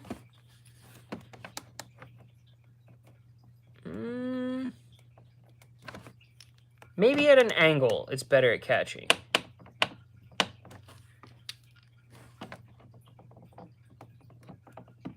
Yeah. So probably...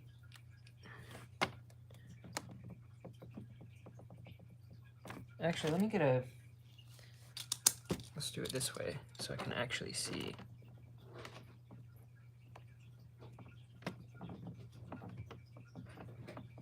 So probably right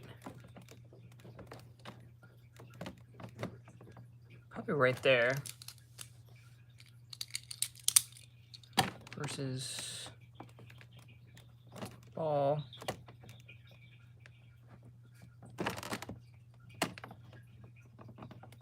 Honestly, there's not that much of a difference in terms of angle on where it can catch. It looks like there would be, but like when you're actually like tilting it on the line to catch, like I really don't think there's a huge degree of change in terms of angle. Wing on LF. Yeah, I feel like wing's good on everything. Wing on rush would be so deadly. I did try it. I think I would rather put it on flat or low flat, or even taper. Like, rush feels slow for wing, if that makes sense. Like, I really like rush on, like, high stamina blades, or higher stamina blades, so like Viper Tail. I really like it on Viper Tail. It just feels slow on wing. Like, I feel like wing should be moving faster. If that makes sense.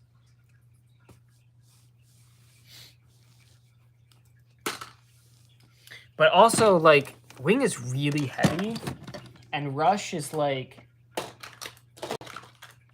not a particularly, like, wide bit, and the gears are really short. So the thing that I worry about using it on wing is, like, it's just going to tear up those gears. So I would rather, like, put this on lighter blades just to preserve the... to preserve those those gears, because I really don't want to buy another Drawn Dagger set. So I'm hoping that, like, this gets re-released at some point in a random booster or something. Because if this is perpetually locked behind a triple set, I'm gonna be super pissed. Because this is, I think, one of the better bits they've released so far, especially in terms of gimmicks. Functionally, I think this is probably the best gimmick tip we've gotten so far. Rhino horn works. Yeah, I was talking to Zanky earlier. We were talking about it. And he was like, "Yeah, rhino horn works on attack." And I haven't really done a lot of heavy testing with rhino horn, but I thought it sucked. I don't even know, where is my rant? There it is. Because I was like, oh yeah, rhino horn's like the worst release so far. And he's like, what? Rhino horn's good. I'm like, what? Rhino horn's good?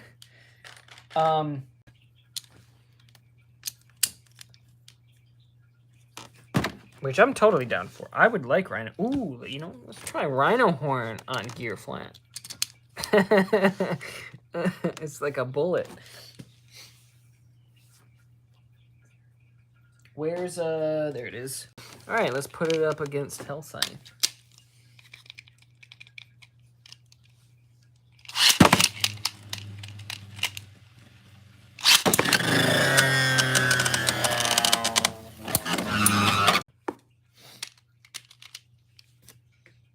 Put it in the, it takes a lot to make it worth.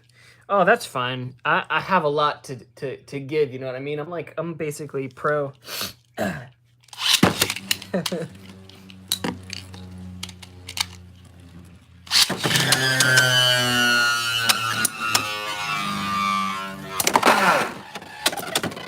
Two in a row with that sick, nasty launch, bro. Oh, that was like 2 good launches in a row.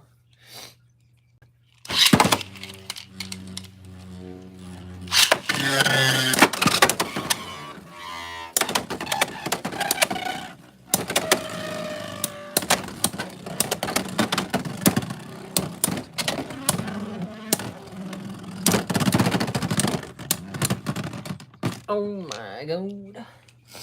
Might actually be good. That's 3 in a row.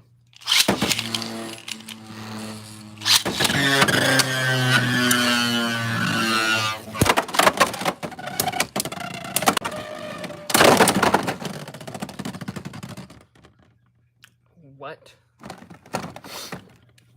That's just... Gear flat's just terrifying.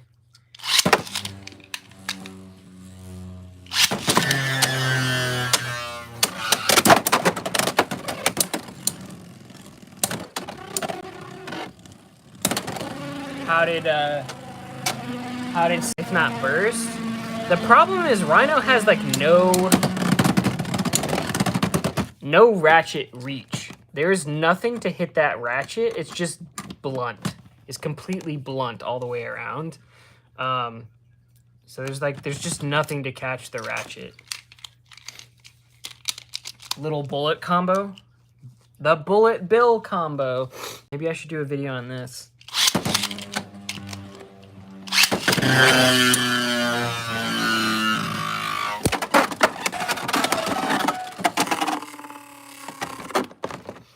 Actually feels pretty good, I'm not gonna lie.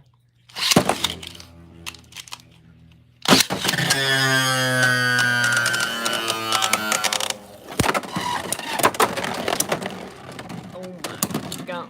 Oh my god. But you guys see like how I launch, right? Like how it ends up here. Like, and then like pow, and then right out there. That's intentional. You know what I mean? That's like a pro gamer strat. I'm like hyping myself up right now. I need some water, bro.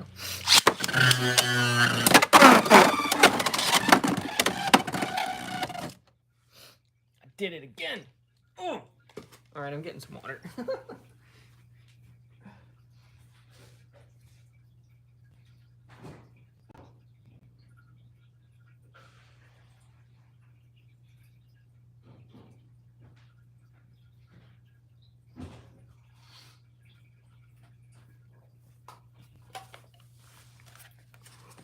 There's actually a way to do that same launch on the left side too.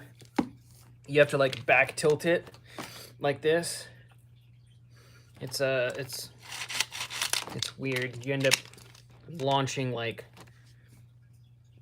at a very strange angle if you're on that side to get it over here or to stay over here.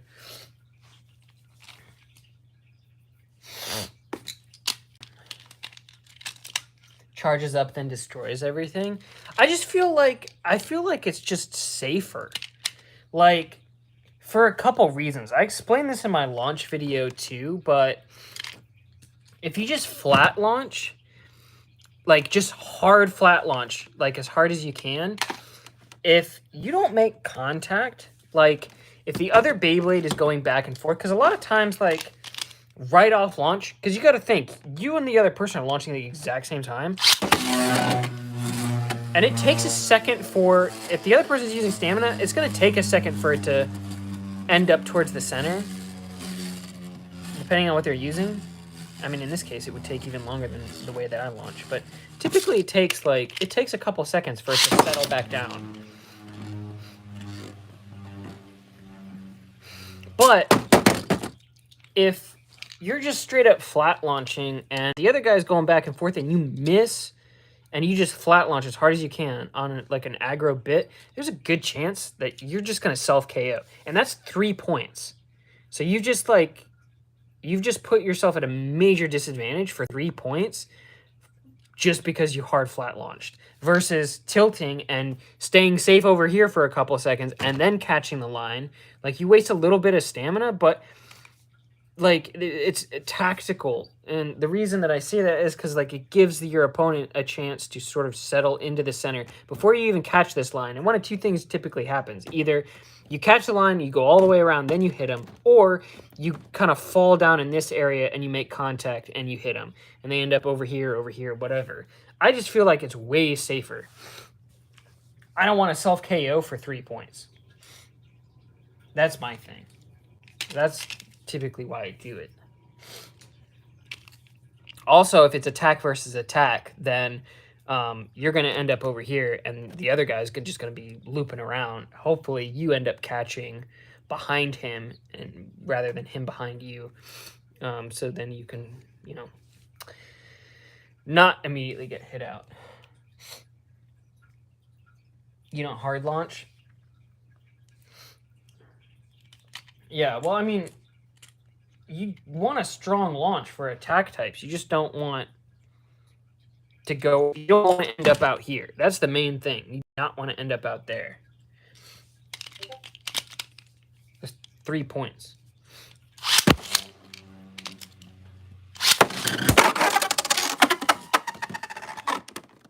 Terrible.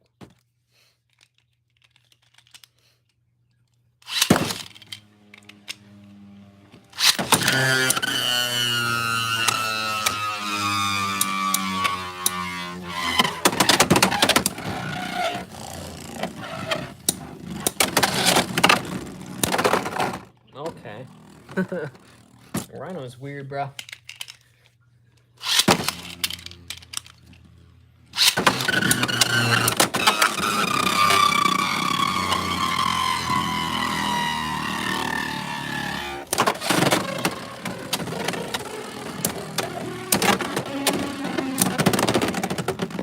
It definitely behaves differently than the other aggro tips.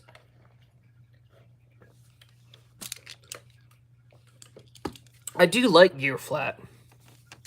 I think it's cool. I think it's I think, like I said earlier, I think it's best on like blades that are like typically would not be top tier anyway. Like Wing doesn't need it. Drawn Sword doesn't need it. I don't think Dagger needs it. Viper Tail doesn't need it. But for like Rhino or Dronzer, even Leon, you could use it on Leon. You do worse. Like point percentage wise, you're gonna do worse on Gear Flat on Leon than you are on Taper. And that's after like 2 hours of testing. It's just gonna do worse. Like no matter what it's up against, it's gonna do worse. Like substantially worse in Leon's case. But it is high risk, high reward. So because it's so much more powerful, if you do make good contact, there's a good chance if you're lined up right, the opponent's going out. Special edition Hell Scythe comes out this month. The end of this month, I think they get shipped out. I believe. That's a Koro mail-in. I'm gonna try to get that if I can. It looks really nice.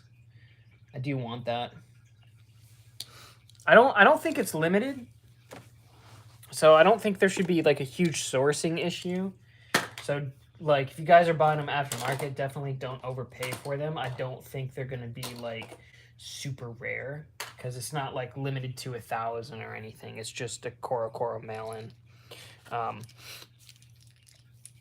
But it does look really cool. I really like the chip design on it. I think it looks sick.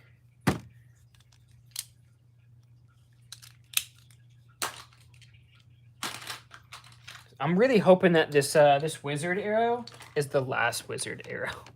Like, I don't need any more wizard. I will say I think this one probably looks the best. I don't know. Yeah, I'm gonna say I think this one probably looks the best. This newest one with the white chip and the purple looks so good. I really like this one.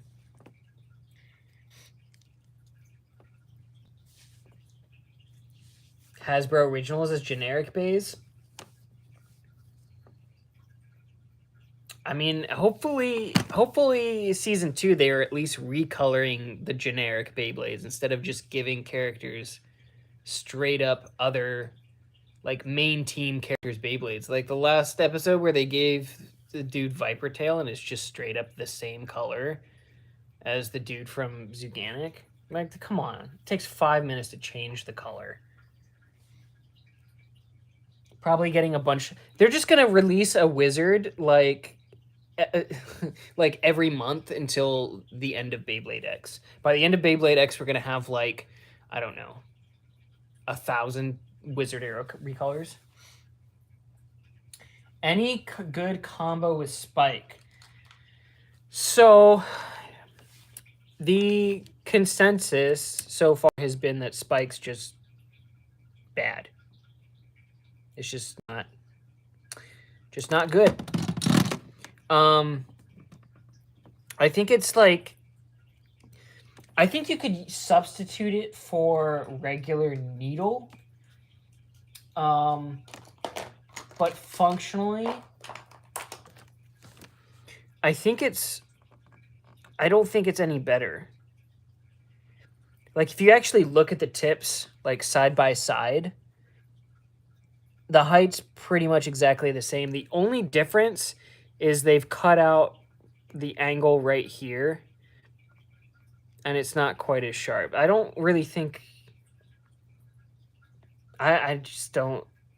I don't even know why this exists. This is probably the worst part they've released so far, just because there's no point in it. Like, it doesn't do anything different than needle or high needle. Like, at least high needle has a different shape, so it performs differently, whereas needle is literally just... Or Spike is literally just needle, just with a little chunk taken out of the side. It doesn't do anything different. It doesn't really perform any different.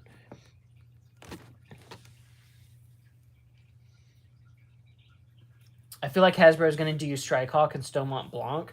Hasbro is definitely the type that's going to take advantage of as many recolors as possible, and I'm sure, well, I'm not going to say I'm sure, but I think it's pretty likely that Hasbro does some sort of like, you know, special pack or stadium thing where you can get Strike Hawk. It'll be some sort of set or whatever that you have to buy for like $70 to get Strike Hawk for sure. Yeah, or a double pack. Yeah, maybe they do double pack. I don't know. Double pack with Strike Hawk and Stone Mont Blanc.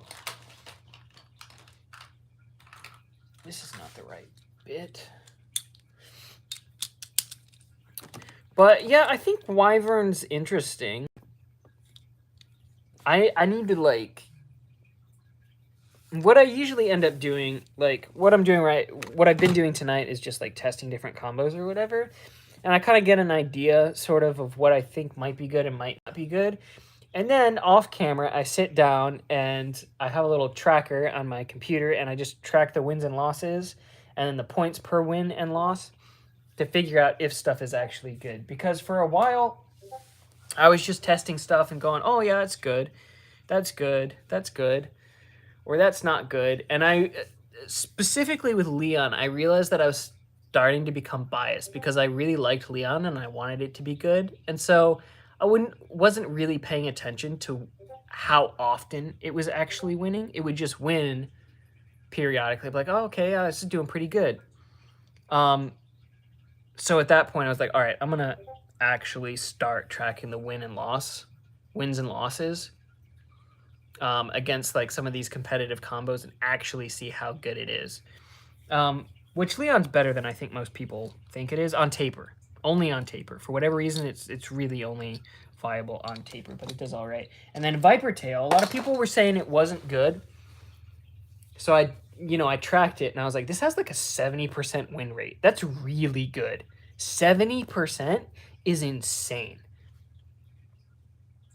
Like for Beyblade, like, so for comparison, Drawn Sword stock has a 50% win rate. At best, like 52%. If you get like a really good launch. That's the highest I was able to get. It was 52%. That's over like 30 rounds. 52% win rate against Hell Scythe on 360 Orb, Hell Chain on 560 Ball, and Night Shield. Across all of those, the best that it did was like 52% win rate. And Viper Tail has a like 70% win rate. That's really, really good. What do I like Viper on? I did a video on it if you want to check it out, but Viper on, I think it was 560 Rush. It was either 560 Rush or 360 Rush. Really good combo. Like really, really did really well.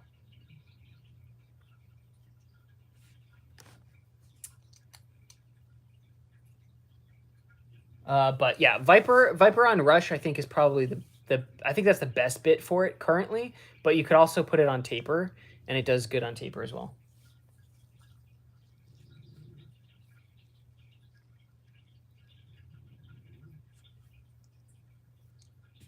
Yeah, Hasbro's never done random boosters. It would be nice to see them do something similar. I think that would be cool. I really want to figure out... Let's see, we were doing Leon on Gearball earlier, right? I don't even remember if it did well. I feel like it was doing okay. Here it is. All right, where's a...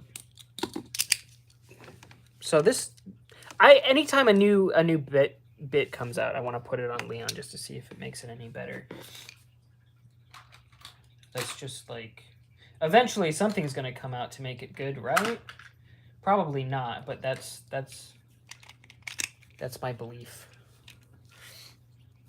Cobalt will take a while from Hasbro. Hopefully not too long. I'll definitely... Once stuff starts releasing in the West, we'll definitely be doing like some Beyblade hunting vlogs. going to like Targets and Walmarts trying to find Cobalt Drake for sure. And whatever cool recolors we can get. Because, you know, at that point, like, I'll probably want some backups of things. Like, I'll probably get another Leon, like stock Leon color. Because I want another black 560. This one's getting a little worn out. I haven't broken anything yet, but, you know, I imagine down the road, like, people are going to want some backups. I'm going to want some backups. So, but Cobalt for sure is going to be one that I'm going to be hunting for. Because I did not get it through the app, and I'm not spending $200 on Cobalt Drake. Not doing it. Stadium set for sure. Yeah.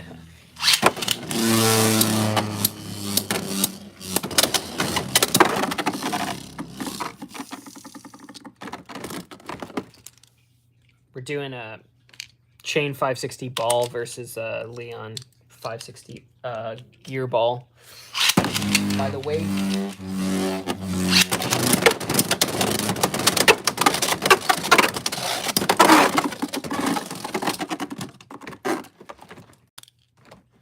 The thing that I don't think Gear Ball is going to be good for stamina.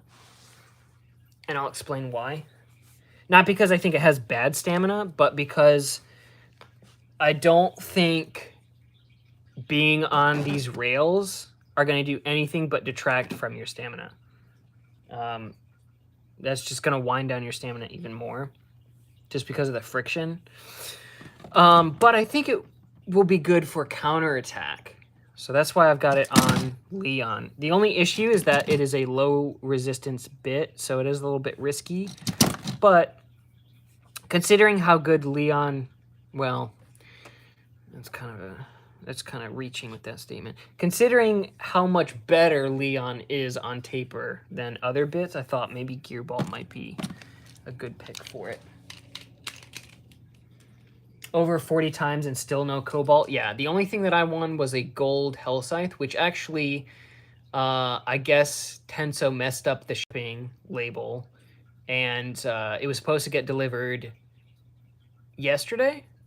And it got sent back to Tenso. It was literally in my town. It got sent back to Tenso. No, it was Sunday. Wait, yeah, today's Monday, right? Yeah. So yesterday, within an hour, it said failed delivery, incomplete address, and return to delivery within an hour. And of course, post office closed on Sunday. This morning, it's already, it's already back out of the city. So there was no way for me to call and pick it up or anything. So I had to email Tenso and be like, yo, because I double checked my delivery address and it's correct. So they messed something up somewhere. I'm like, okay, well, you guys got to send me my Beyblade. Because I spent a lot of hard-earned points on that. I was so mad. I'm like, give me my freaking gold Hell Scythe, bro. I spent money to have that thing shipped. I paid you guys a fee. You can't even copy the address right? Like, the address was correct. They just didn't put it on there right. This is my first time using Tenso, by the way. And, like, I've used a lot of proxy services. So, like, I use Bai a lot. This is my first time using Tenso. And so far, not great experience.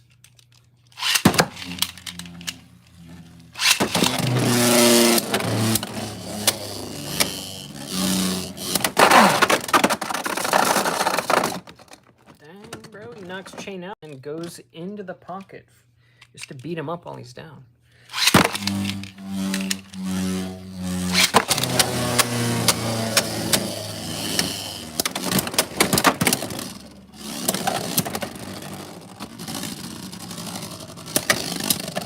I like how Gear Ball's wide enough to where I can sort of like angle launch it the same way I would taper and still end up over here. That's kind of cool.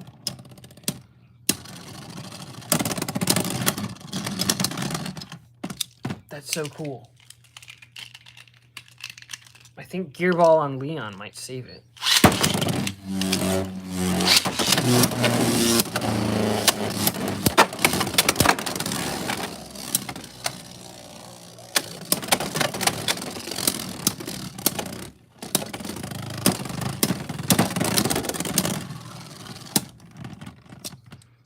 I think that's pretty good, guys.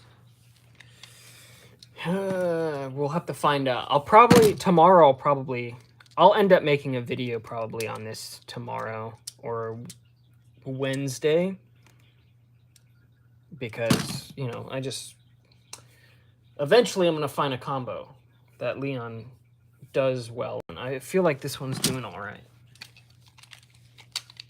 Rock Leon. Oh, you know, I didn't even think about that. Yeah, Rock Leon was on like a ball tip, basically. Although Rock Leon was pretty bad. What's the issue with Leon? So, couple things. One, it's pretty light, which isn't like the biggest issue, but the main thing is if you look at the bottom of the blade, there's not a lot of contact, like, there's not a lot of aggressive contact points on this. It's actually kind of round. I mean, there's some little tiny points here, but not enough for it to have good smash attack. And it doesn't really angle down at all like Viper. So the thing that makes Viper good is that, like, it slopes down hard. So you can, like, make a good contact with the opponent's ratchet. You can also, if you tilt, you can get pretty good contact with, yeah, the ratchet, and you get good upper for Viper. It's also really dense, so not a lot of recoil. But Leon, really the only viable contact points, unless you get lucky, are these claws on the top of the blade, which you have to have a pretty aggressive tilt to make contact on. If you can get contact underneath your opponent's blade with those claws, then you can sort of, like, you can make some impact, but it's just the shape's just not great. That's really what it boils down to. The shape's just not good. Maybe once a 5th height comes out, maybe that'll make it even a little bit better, but, you know, then everything can come off of 50 as well. So, you know, it sort of goes both ways, but that's the main issue. So it does all right against Chain. Was it Hellscythe that it wasn't doing very good against? Because Chain kind of has, like, the same thing going on with that Wyvern does, where it's got, like, this pretty substantial gap between the ratchet and the blade. So it's easier to get under it because it's not as thick versus Hellscythe, which is, like, much more dense, I feel like, all the way down. Like, it's harder to get underneath it.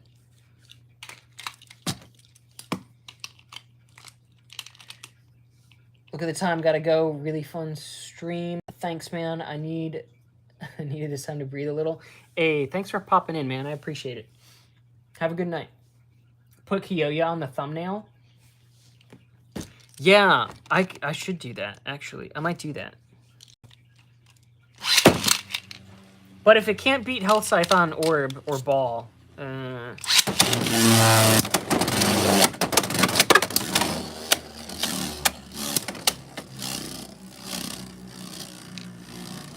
me and Zenki have a podcast coming out, I think Saturday, where we talk about the anime. We also talk about, like, he read off some comments of people's, like, pros and cons of X so far, and we go over some of that. But one of the comments was about how X, like, favors attack types. But Hellscythe on Ball or Orb is, like, I think one of the most utilized combos in competitive, like, worldwide.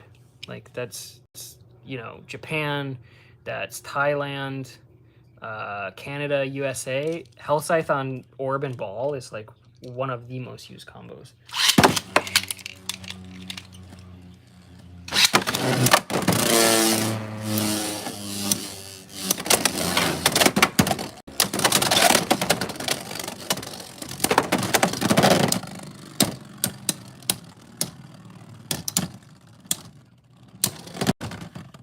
It beat it.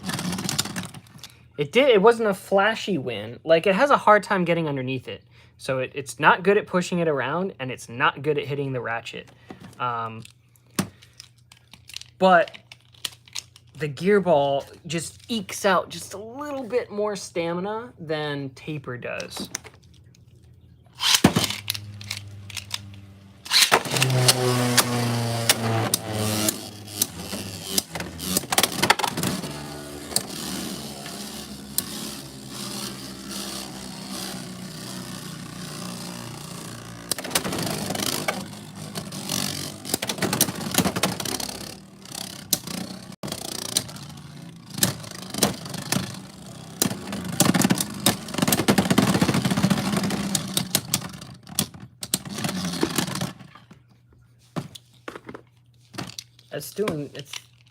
That's doing pretty good.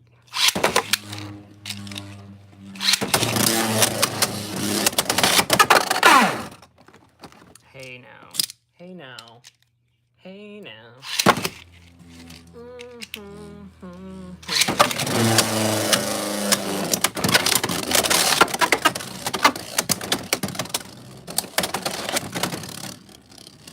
The gear tip's just like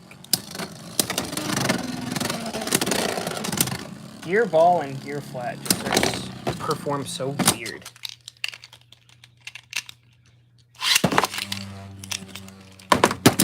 No. Oh, one thing I haven't tried is Night Shield.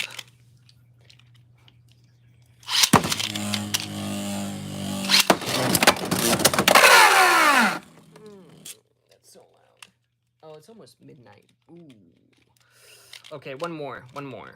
Before my neighbors break my door down.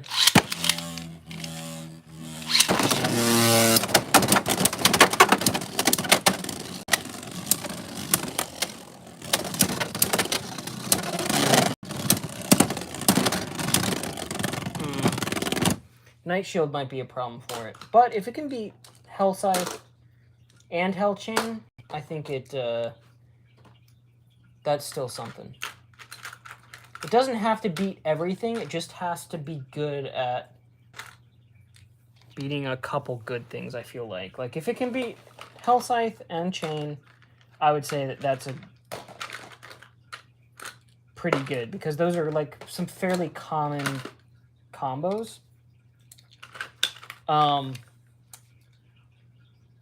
But if it gets blocked by, like, all three of those, I feel like at that point you gotta go, okay, well, that's probably not going to be great. Because you're bound to run up against them. I need to get another box, because these Beyblades are not all fitting in this box anymore. It is overflowing. All hail the greased. Oh, let's put this back together. Yeah, so thoughts on Wyvern? It's alright. It's alright. I don't think Greased Stadium is legit. Yeah, this is my box. Normally I have it situated like this, so the dagger, things like that. Beyblade X without teeth.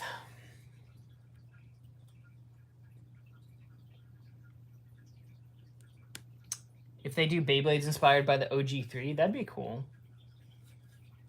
Ultimate Dragoon, Frosted Johns, or Incisor? Yeah. How's it going? Been a while? It's going okay. I think I'm getting sick.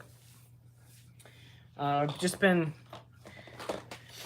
messing around with Wyvern tonight and Gear Ball, which I think Gear Ball is pretty good, actually, for some specific things. I don't think it's a replacement for Ball or Orb for stamina combos, but I think it's good for counterattack.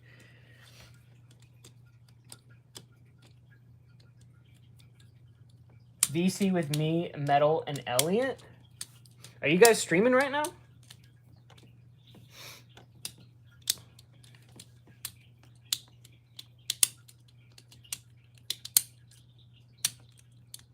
Love an OG Trio and X? Yeah, it'd be sick. You got 3 gear ball. Did you get the prize, Lucario? I know you posted earlier in there, but I cannot for the life of me remember what you got.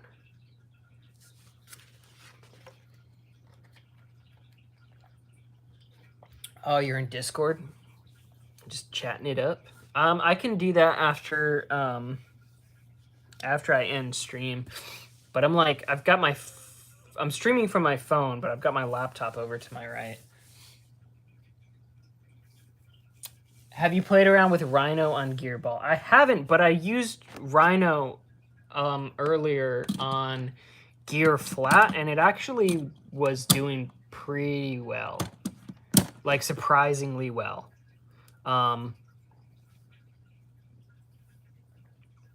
So I may have to I may have to make a video on that. I think I'm gonna end up making a video on Leon Claw on Gearball, Rhino Horn on Gear Flat, and I don't know what I'm gonna do with Wyvern yet. Wyvern's just weird. Like, I don't know. The stamina's all right. The attack is all right. I don't know. It's just weird. Like, it'll do well for like a few rounds, and then it'll do bad. It's just a strange blade, because like I was saying earlier, it's like asymmetrical. So it's got some weird points on it. Like, this point specifically is higher than all of the other ones. This is a pretty substantial impact point right here, but it's not the same on any of these other points. All of the other ones are lower than this one. So it's just like, when it hits that point, it hits really hard. It doesn't even have to be moving fast. If it hits that, like, it'll knock the opponent around quite easily, even though it's pretty light. But I just am not sure how I want to run this yet. If I want to do stamina, or if I want to do attack, or if I want to do, like, I don't know. And then the other issue too is like the burst resistance, because of how much of a gap there is between the ratchet and the blade. It makes it super easy to burst. Like, if you look how much of a gap there is. Where's I just had it. Where's there it is. Like, if you look at the gap between Wyvern and Hellscythe, it's way easier to make contact with this ratchet point than it is for Hellscythe. Like, you have to be pretty dang low to get under that metal. Like, stuff's just not as exposed on Hellscythe. Even, like, Chain's got a pretty good gap as well. But even still, I would say that Wyvern's is even worse.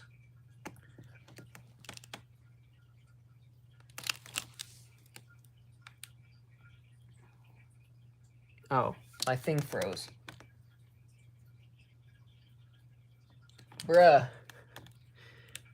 I've been talking for so long. Did you guys hear any of that?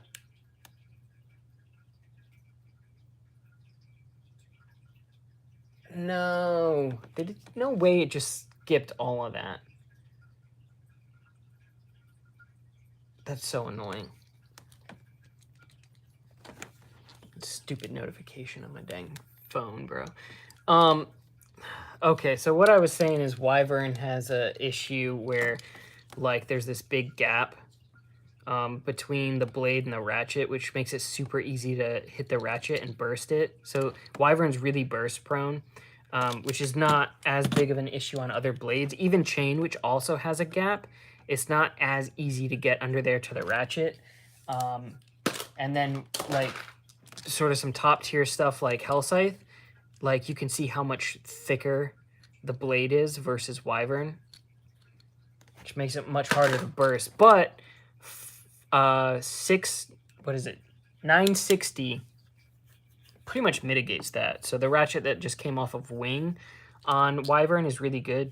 I had very, very few bursts on 960, like almost none.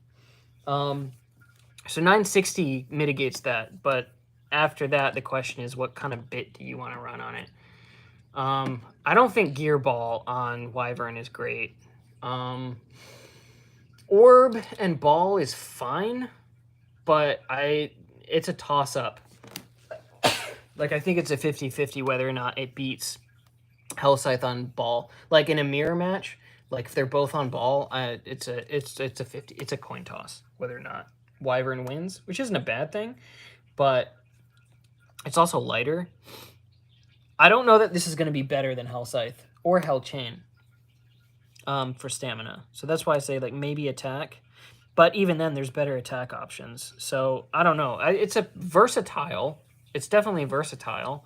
Like, because I feel like you could use it as a stamina blade or as an attack blade if you wanted to. I just don't know that it's going to be amazing at any of them.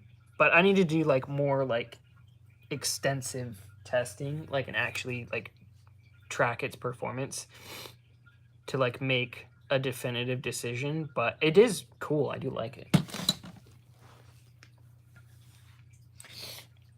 Splatoon. Man, I need to get Splatoon. I've been playing Pokemon Scarlet lately. That's been pretty fun. I've been trying to play competitive, which I'm awful at. But it also takes, like, millions of dollars to get all of the freaking items you need to, like, EV and IV training, which is awful. So I've just been grinding this stupid school tournament thing. Leon clapped? No, bro. Leon Claw on Gear Ball is good. I think.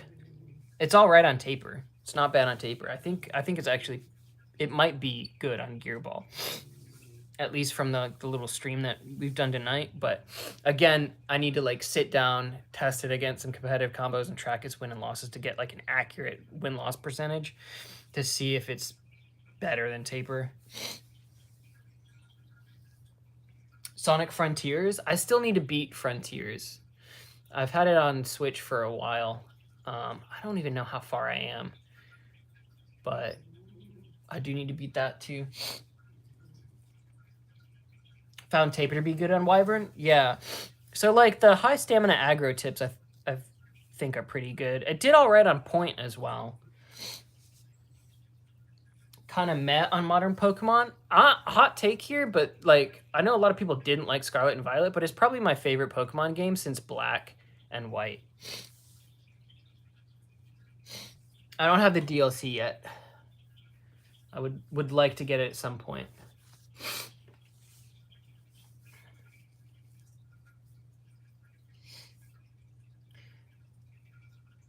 Brilliant Diamond, SP lost me hope on future remakes, especially for Gen 5.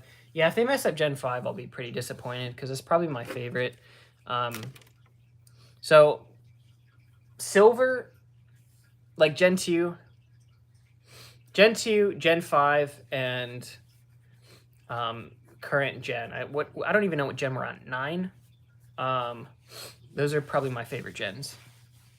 I do like Gen 1. I will say I do like Gen 1, but I like Gen 2. I always like Gen 2 better than Gen 1. Is story in Scarlet and Violet is pretty good? Yeah, I thought so too. I liked the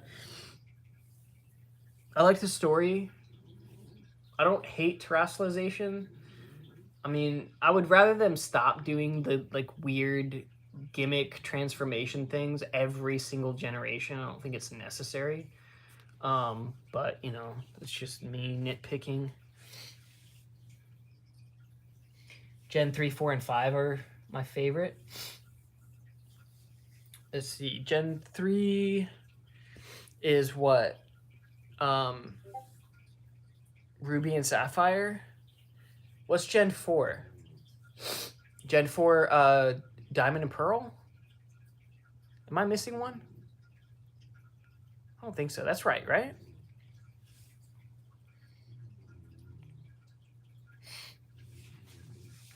Gen 5. I love Gen 5. They shiny like the Legends, though? Yeah.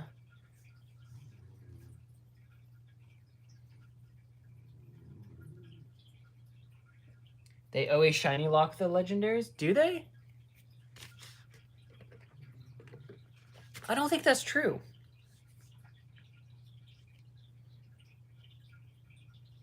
I'm pretty sure you could shiny hunt legendaries.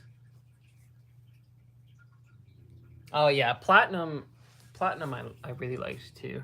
But Gen 5 was just like I remember playing Gen 5 and I was just like, this is sick. There's like a plot. The animations looked good. The like rotating battles were cool. It was also like the first game that I played like that I actually did like shiny hunting on. So maybe I've got some nostalgia for that, but yeah, Gen 5 I just really liked. Ooh, and then in Black and White 2, they had the battle tower thing or whatever. Whatever it was called. That was super cool. Gen 7 is my favorite. Didn't play 4 through 6. When I played 7, I was blown away by all the changes. Gen 7, what's Gen 7? Hold on. Is that X and Y?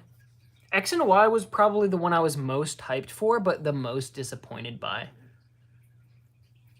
Which I bought a copy like a couple of years ago. I was like, I'm gonna play back through it. Cause like maybe I was just like being biased and I haven't played through it yet. But I have it, so eventually I'll play back through it. Oh, Sun and Moon? Yeah, I haven't played Sun and Moon. I have it on my 3DS though. I downloaded it after I modded my 3DS and I played like 10 minutes of it. Aesthetically, I think it looks really good. I just haven't played any further than that because like Scarlet and Violet came out. X and Y were so mid though.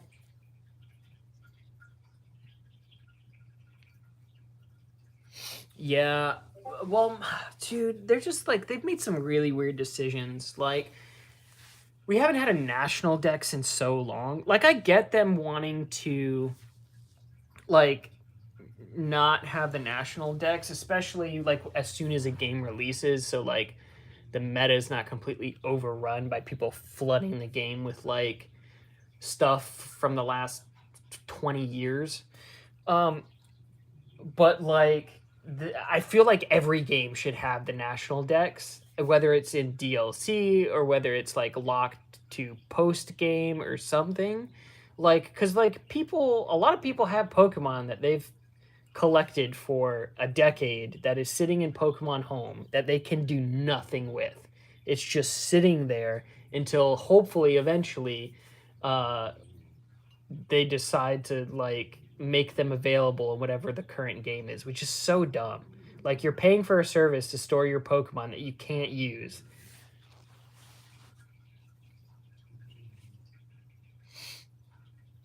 Final story coming in 2 days. Yeah, I'm probably gonna hold off on the DLC until I move. So I've got like 6 weeks. I gotta move. I still have to find an apartment. I still have no idea where I'm moving to.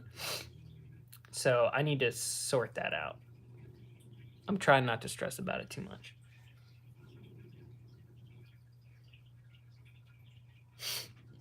Oh, also, I've got a since you guys are here, I got a shirt. We have a shirt. I'm gonna make an actual video on this when I get them in. But I'm like super hyped about this. I know a lot of people are like not gonna be like super into this, and that's like totally fine. But I think this is super cool. We have a Max shirt now. How old is the Switch? It's pretty old now. Check it out. It is a Max shirt. My cat, who's in the end screen of all of my videos. We now have a shirt for him. And it's super cute. The art looks great.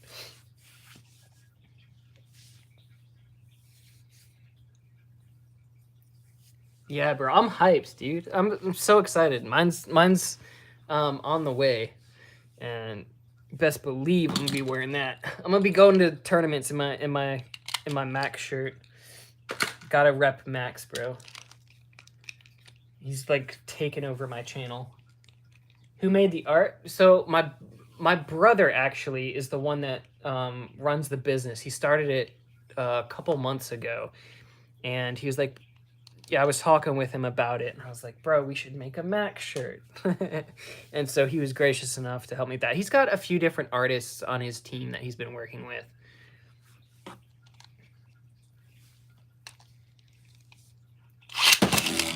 But yeah, I'm very excited. We're gonna try to get desk mats as well. Which really I just want with the same art, so I can because usually my unboxings are on like the desk mat that I use. I'm sure you guys have seen it. It's sort of like pastel galaxy whatever, like giant mouse pad or whatever. It'd be cool to have one of those of Max and then just have that be the backdrop for my unboxings. I think that'd be pretty cool. But and then eventually I would like to get some sort of jersey type thing, something that kind of looks sporty. That's sort of like representative of the channel. So when I go to like events, I've got sort of this sporty.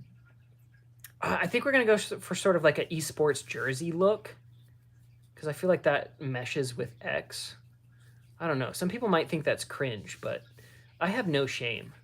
Like I'm old enough to where like I don't give a crap what anybody thinks. I'm just gonna wear whatever I think is cool, and that a lot of times is like just random stuff that I think's neat. So I will wear a T-shirt of my cat, a drawing of my cat on it, and I will not bat an eye.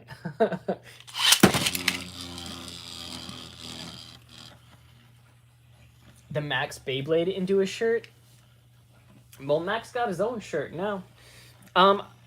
But several months back, I was in talks with a guy who was going to help design, like actually design a Beyblade for Max, a Bakutin shoot Beyblade that we were going to like 3D print and stuff. So I need to get in contact with him and try to sort that out. That's just, this year's been insane. So much has happened this year, and especially since October, because I had the surgery and stuff. Ever since October, it's just been a nightmare in terms of like work and, I told my boss that I was going to be moving, back out of state or whatever. And then, financially that surgery was like $2,000 or whatever. There's just so much crap has happened since October. So I'm really just looking forward to end of February, where I'm out of here. And then I get settled, and I won't be as, like my time won't be as eaten up by my work. Really looking forward to that. So I can sort of not only breathe, because like the last 3 years, like so short backstory on me, I took this job actually right after experiencing some very severe health problems. I ended up in the hospital for about a week. Got out of the hospital, had lost my job, took another job. The job that I took, the owner of the business offered me a position where I currently am in Georgia. So I had to move 6 hours away here, which I thought was a great choice at the time, but that was like mid-COVID. So we never had staff. Nobody wanted to work. It was like extremely stressful, really hard. For like the first year, I almost never had a day off, almost never. So like very stressful. And I've been down here for like 3 years now, and it's just like never gotten any easier really. And like all my family is like still back home. My parents, my brother, my sister, all my friends. So, I just like, I feel like I haven't had a life. Really, like I got back into Beyblade during COVID and while being here, because I had no time to do anything. I had no time to go anywhere. I had no time to integrate. I had no time to make friends. So I was just scrolling on TikTok one day, and I saw another guy like playing with Beyblades online. And I was like, I know a crap ton about Beyblade. I can do that. So I started on TikTok, and then I ended up in talks with Eddie Beyblade. I don't know if you guys are familiar with him. And then he was like, bro, you should get on YouTube. So I got on YouTube, and now here I am a year later, and it's become like a huge part of like my life now. Like I literally have flown to California for tournaments and stuff. It's insane. Trying to build the channel, trying to build a brand, with the shirts and like merch and stuff. Like it's been super fun. But the one thing that has not changed throughout that amount of time is the amount of stress and the amount of time that I've had to devote towards a job that has not kept up with inflation, for one. So the amount that I was getting paid, I thought was going to be a good deal when I moved here, but the price of living here is higher, and my rent has gone up every year since I've been here, like $100 every year, which doesn't sound like a lot, but my rent started out at 1,100, and now it's 1,400, and it's just absolutely insane for a one bedroom. I live in a very small apartment. So I just like I can't continue to survive here, especially if my pay doesn't go up. So I just had to. I was really at a breaking point in September, and I just told the owner. He called me because I was super upset because we had a bunch of people quit, and he's like, you know, trying to figure out what was wrong. I was like, bro, I just can't do this anymore. I'm leaving in February when my lease is up. So anyway, that's my life story.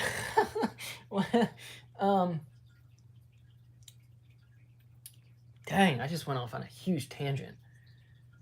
That's a mortgage payment? Yeah, that's a huge mortgage payment. My parents' mortgage is like under $600 for their 5-bedroom house. So yeah, I'm just like, once I move, I'll be working less. I won't be running a business anymore. So I can devote more time to this, which I'm looking forward to. I'll be able to be around my family and my friends, which will be great. Like, it's just, yeah, it's just been bad, man. This past year specifically has been really bad. My girlfriend, or my ex-girlfriend, she had to move too because she developed some health problems while she was here, and she had to be at home with her mom and stuff. Like, she's getting to a point where she couldn't drive anymore. So I've spent the last year basically in isolation. So, because like I don't know anybody here. The only people that I know are the people that I work with, because I moved down here during COVID and I was working so much. Like, it's just, I was never able to integrate. So the first 2 years we were still in lockdown basically. So I couldn't go anywhere if I wanted to. And then the past year has just like so much has gone on, with, my ex, and with work, and with, the surgery, and like, it's just, this place is just not doing anything good for me. Let's just say that. So hope everything works out. Yeah, everything will be fine. Like, that's why I'm leaving. Cause like, I know it's going to be better for me to move. I'll be able to focus more on things that I want to focus on. My price of living should go down. My rent should go down. I'll be able to focus more on the channel, which is what I want to do, especially with Beyblade X hitting the West. I'm hoping to grow the channel more. I don't know if it'll ever get to a point where I'm like able to live off YouTube. You definitely don't make a lot of money off YouTube, but it would be nice if it got to a point where I could, drop the amount of hours that I have to work. Just be able to focus on this stuff a little more, even if it's just by like a day.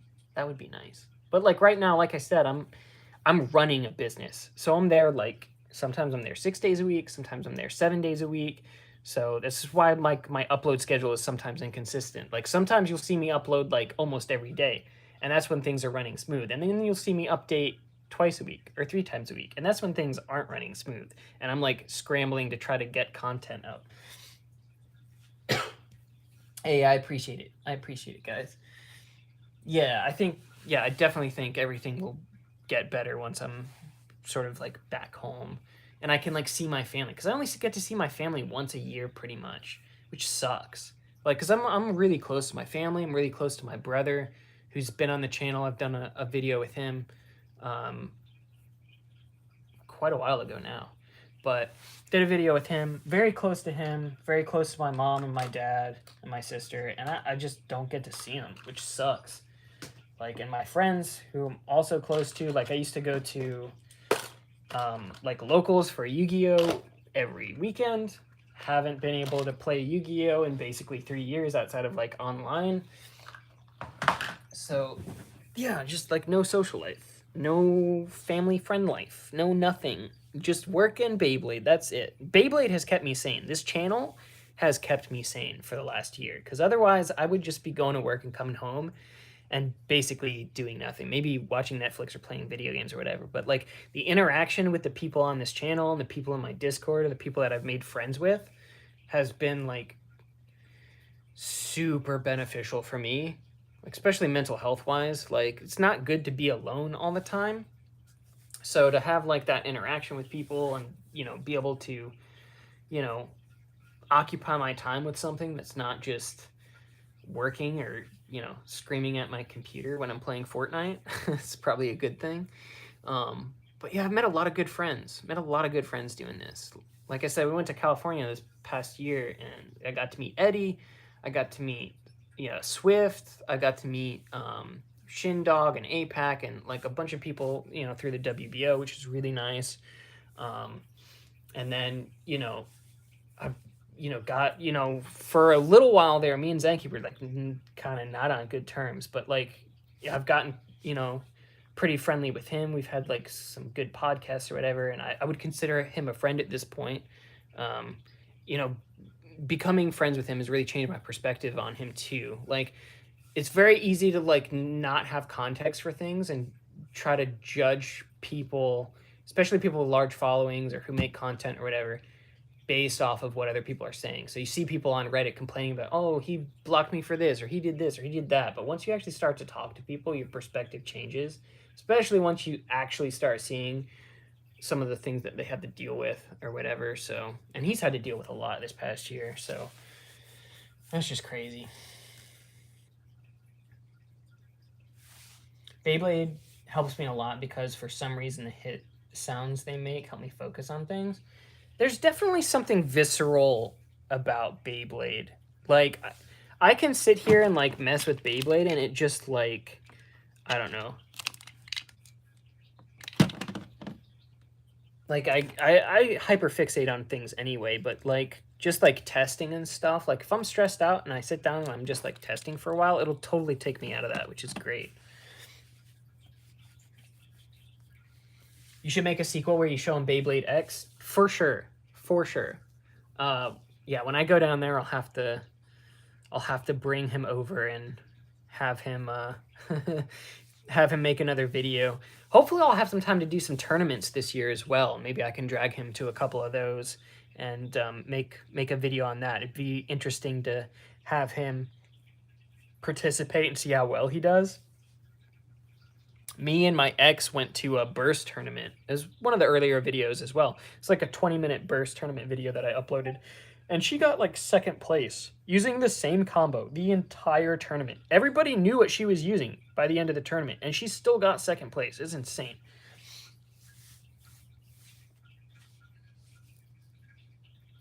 He's one of the most real people on the platform and was one of the only people who were willing to call out Hasbro and lose their sponsorship. Yeah, very true. He's super transparent. Like he says what he thinks, and he's honest. And like I've definitely seen more of it with X, where people are like very angry when people are honest. So like if you are critical of like the animation coming out for X, or critical of like anything, a product or Hasbro or whatever, people get very, very defensive. And it's like not like in Zanky's case, even like a lot of times he's giving positive points as well. He's not just saying, oh, everything's terrible, everything sucks. Like he's like, this is what I like, this is what I don't like, this is what I think's terrible. He's just honest about it, and people get really upset about that.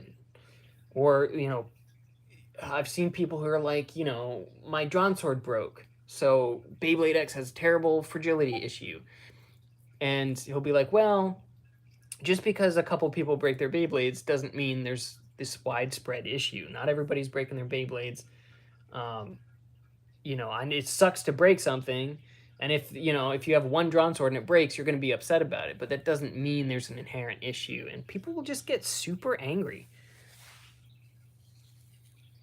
People can't think on a critical level. Well, I mean, to be fair, a lot of like the community is pretty young. You know, which is to be expected when you're talking about a toy, even if it's like sort of a competitive toy or hobby or whatever. There's a lot of kids that are into it. So, you know, generally speaking, usually like the older audience is willing to be a little bit more critical, a little bit more objective about looking at things as a whole and taking criticism of the products or the anime or whatever into consideration, versus like some of the younger kids that just really get hard stuck on one thing. Where do people watch the animation? I've been watching it a few different places actually.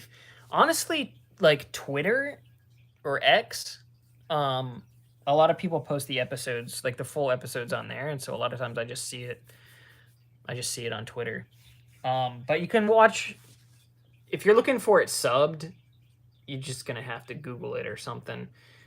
When it first comes out, you can watch it raw without subtitles on the official website. You just need a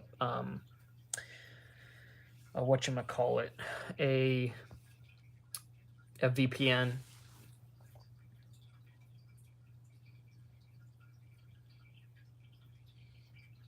Can't wait for Burst fans to become the new MFB fans in 5 years. I don't know. I don't think anybody's ever going to replace the Ryuga fans. I've seen so many Ryuga posts on Twitter lately.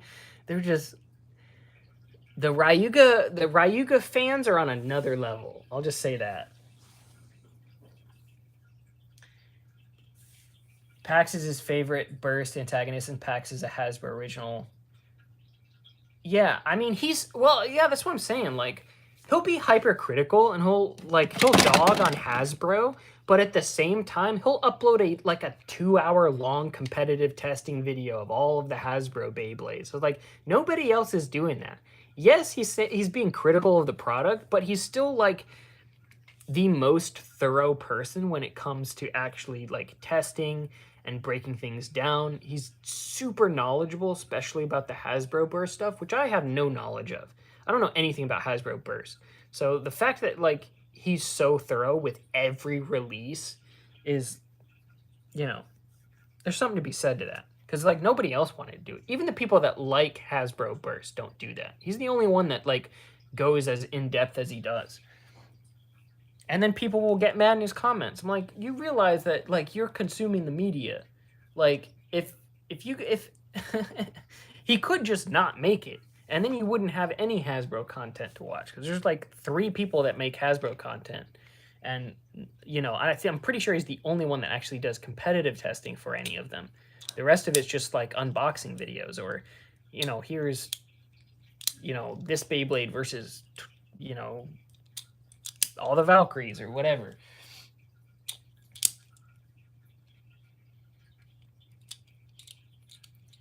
I've been hoping Beyblade would stop trending just so MFB fans would stop. I don't know why, because like most MFB fans at this point should be late teens, early 20s, roughly. So like the fact that they're so hyper aggressive about it, like they will die on the Metal Fight Hill. They're like, this character's stronger than every other character, no matter what, blah, blah, blah. I'm like, guys, it's not that deep. Like, why are you arguing on Twitter about whether or not Ryuga can one-shot, the entire country of freaking Canada or whatever? Just like crazy stuff.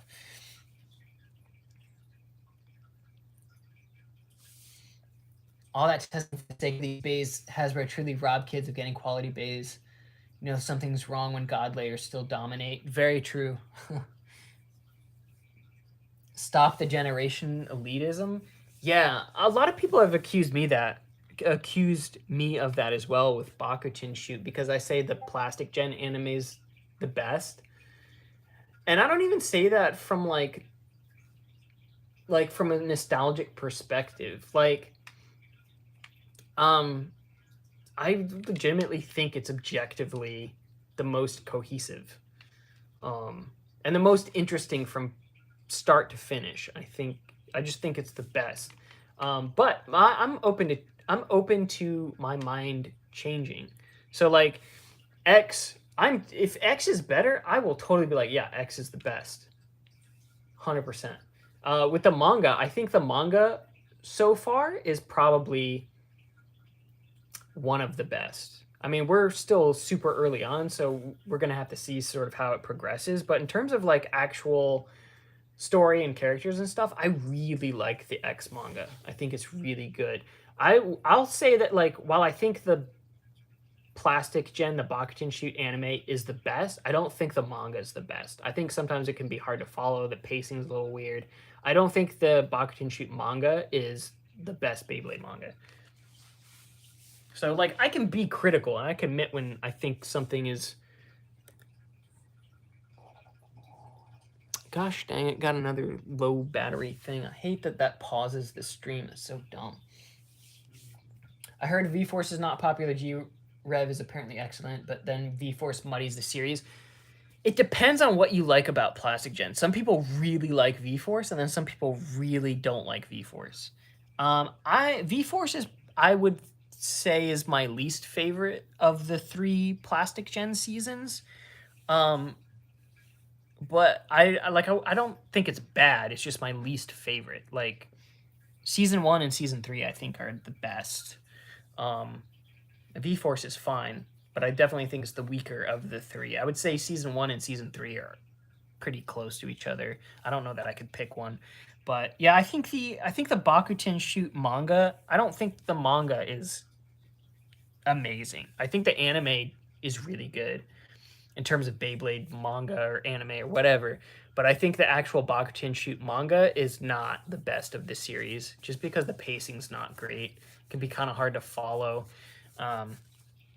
There's some things that they left out from the manga in the anime that I liked, that I kind of wish had, like characters that you don't even see, or like Daichi gets introduced way earlier.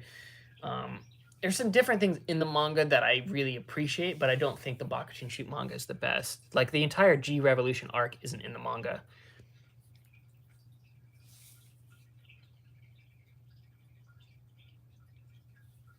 Characterization for everyone in the manga for X is super good. Yeah, I really like the X manga so far. I think it has potential to be the best Beyblade manga.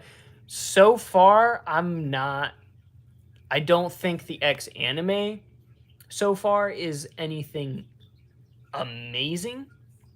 I think the last few episodes have been pretty good. I think they've been better for sure. But like the first 6 episodes were kind of iffy for me. But like episode 11, 12, and 13 I thought were better for sure. So very interested to see sort of how the anime progresses. I'm gonna keep watching it, of course, but yeah.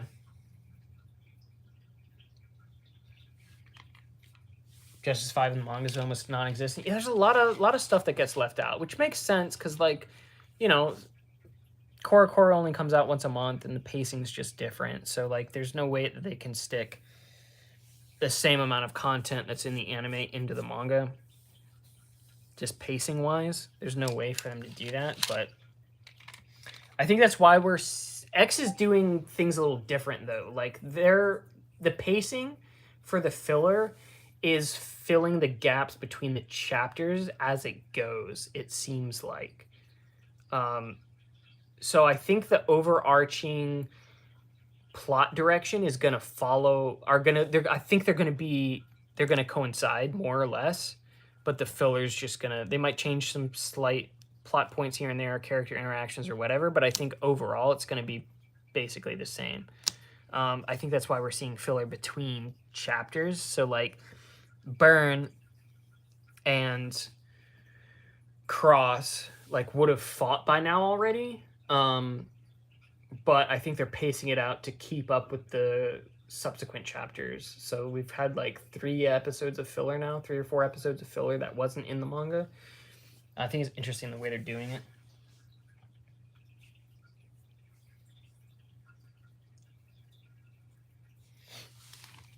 But yeah, X is really cool. I really do like X.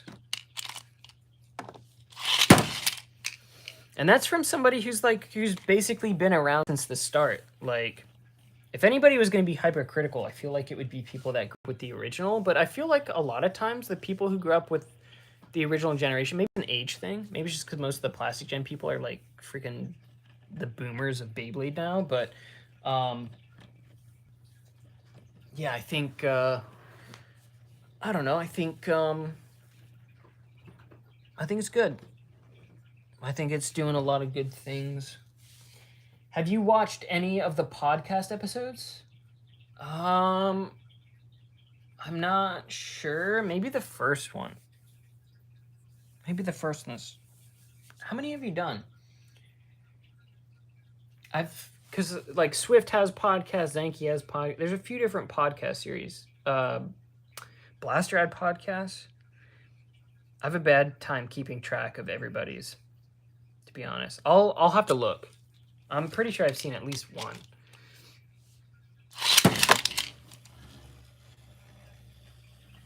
X is going to beat Burn unless Unicorn and Sphinx Beyblades are getting their chapters from outside the battle. Yeah, I don't know. We should be getting a chapter next week, right? Is it next week or this weekend?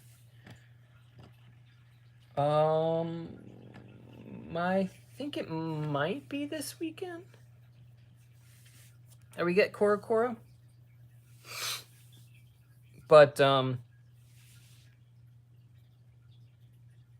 yeah, we'll see. We'll see.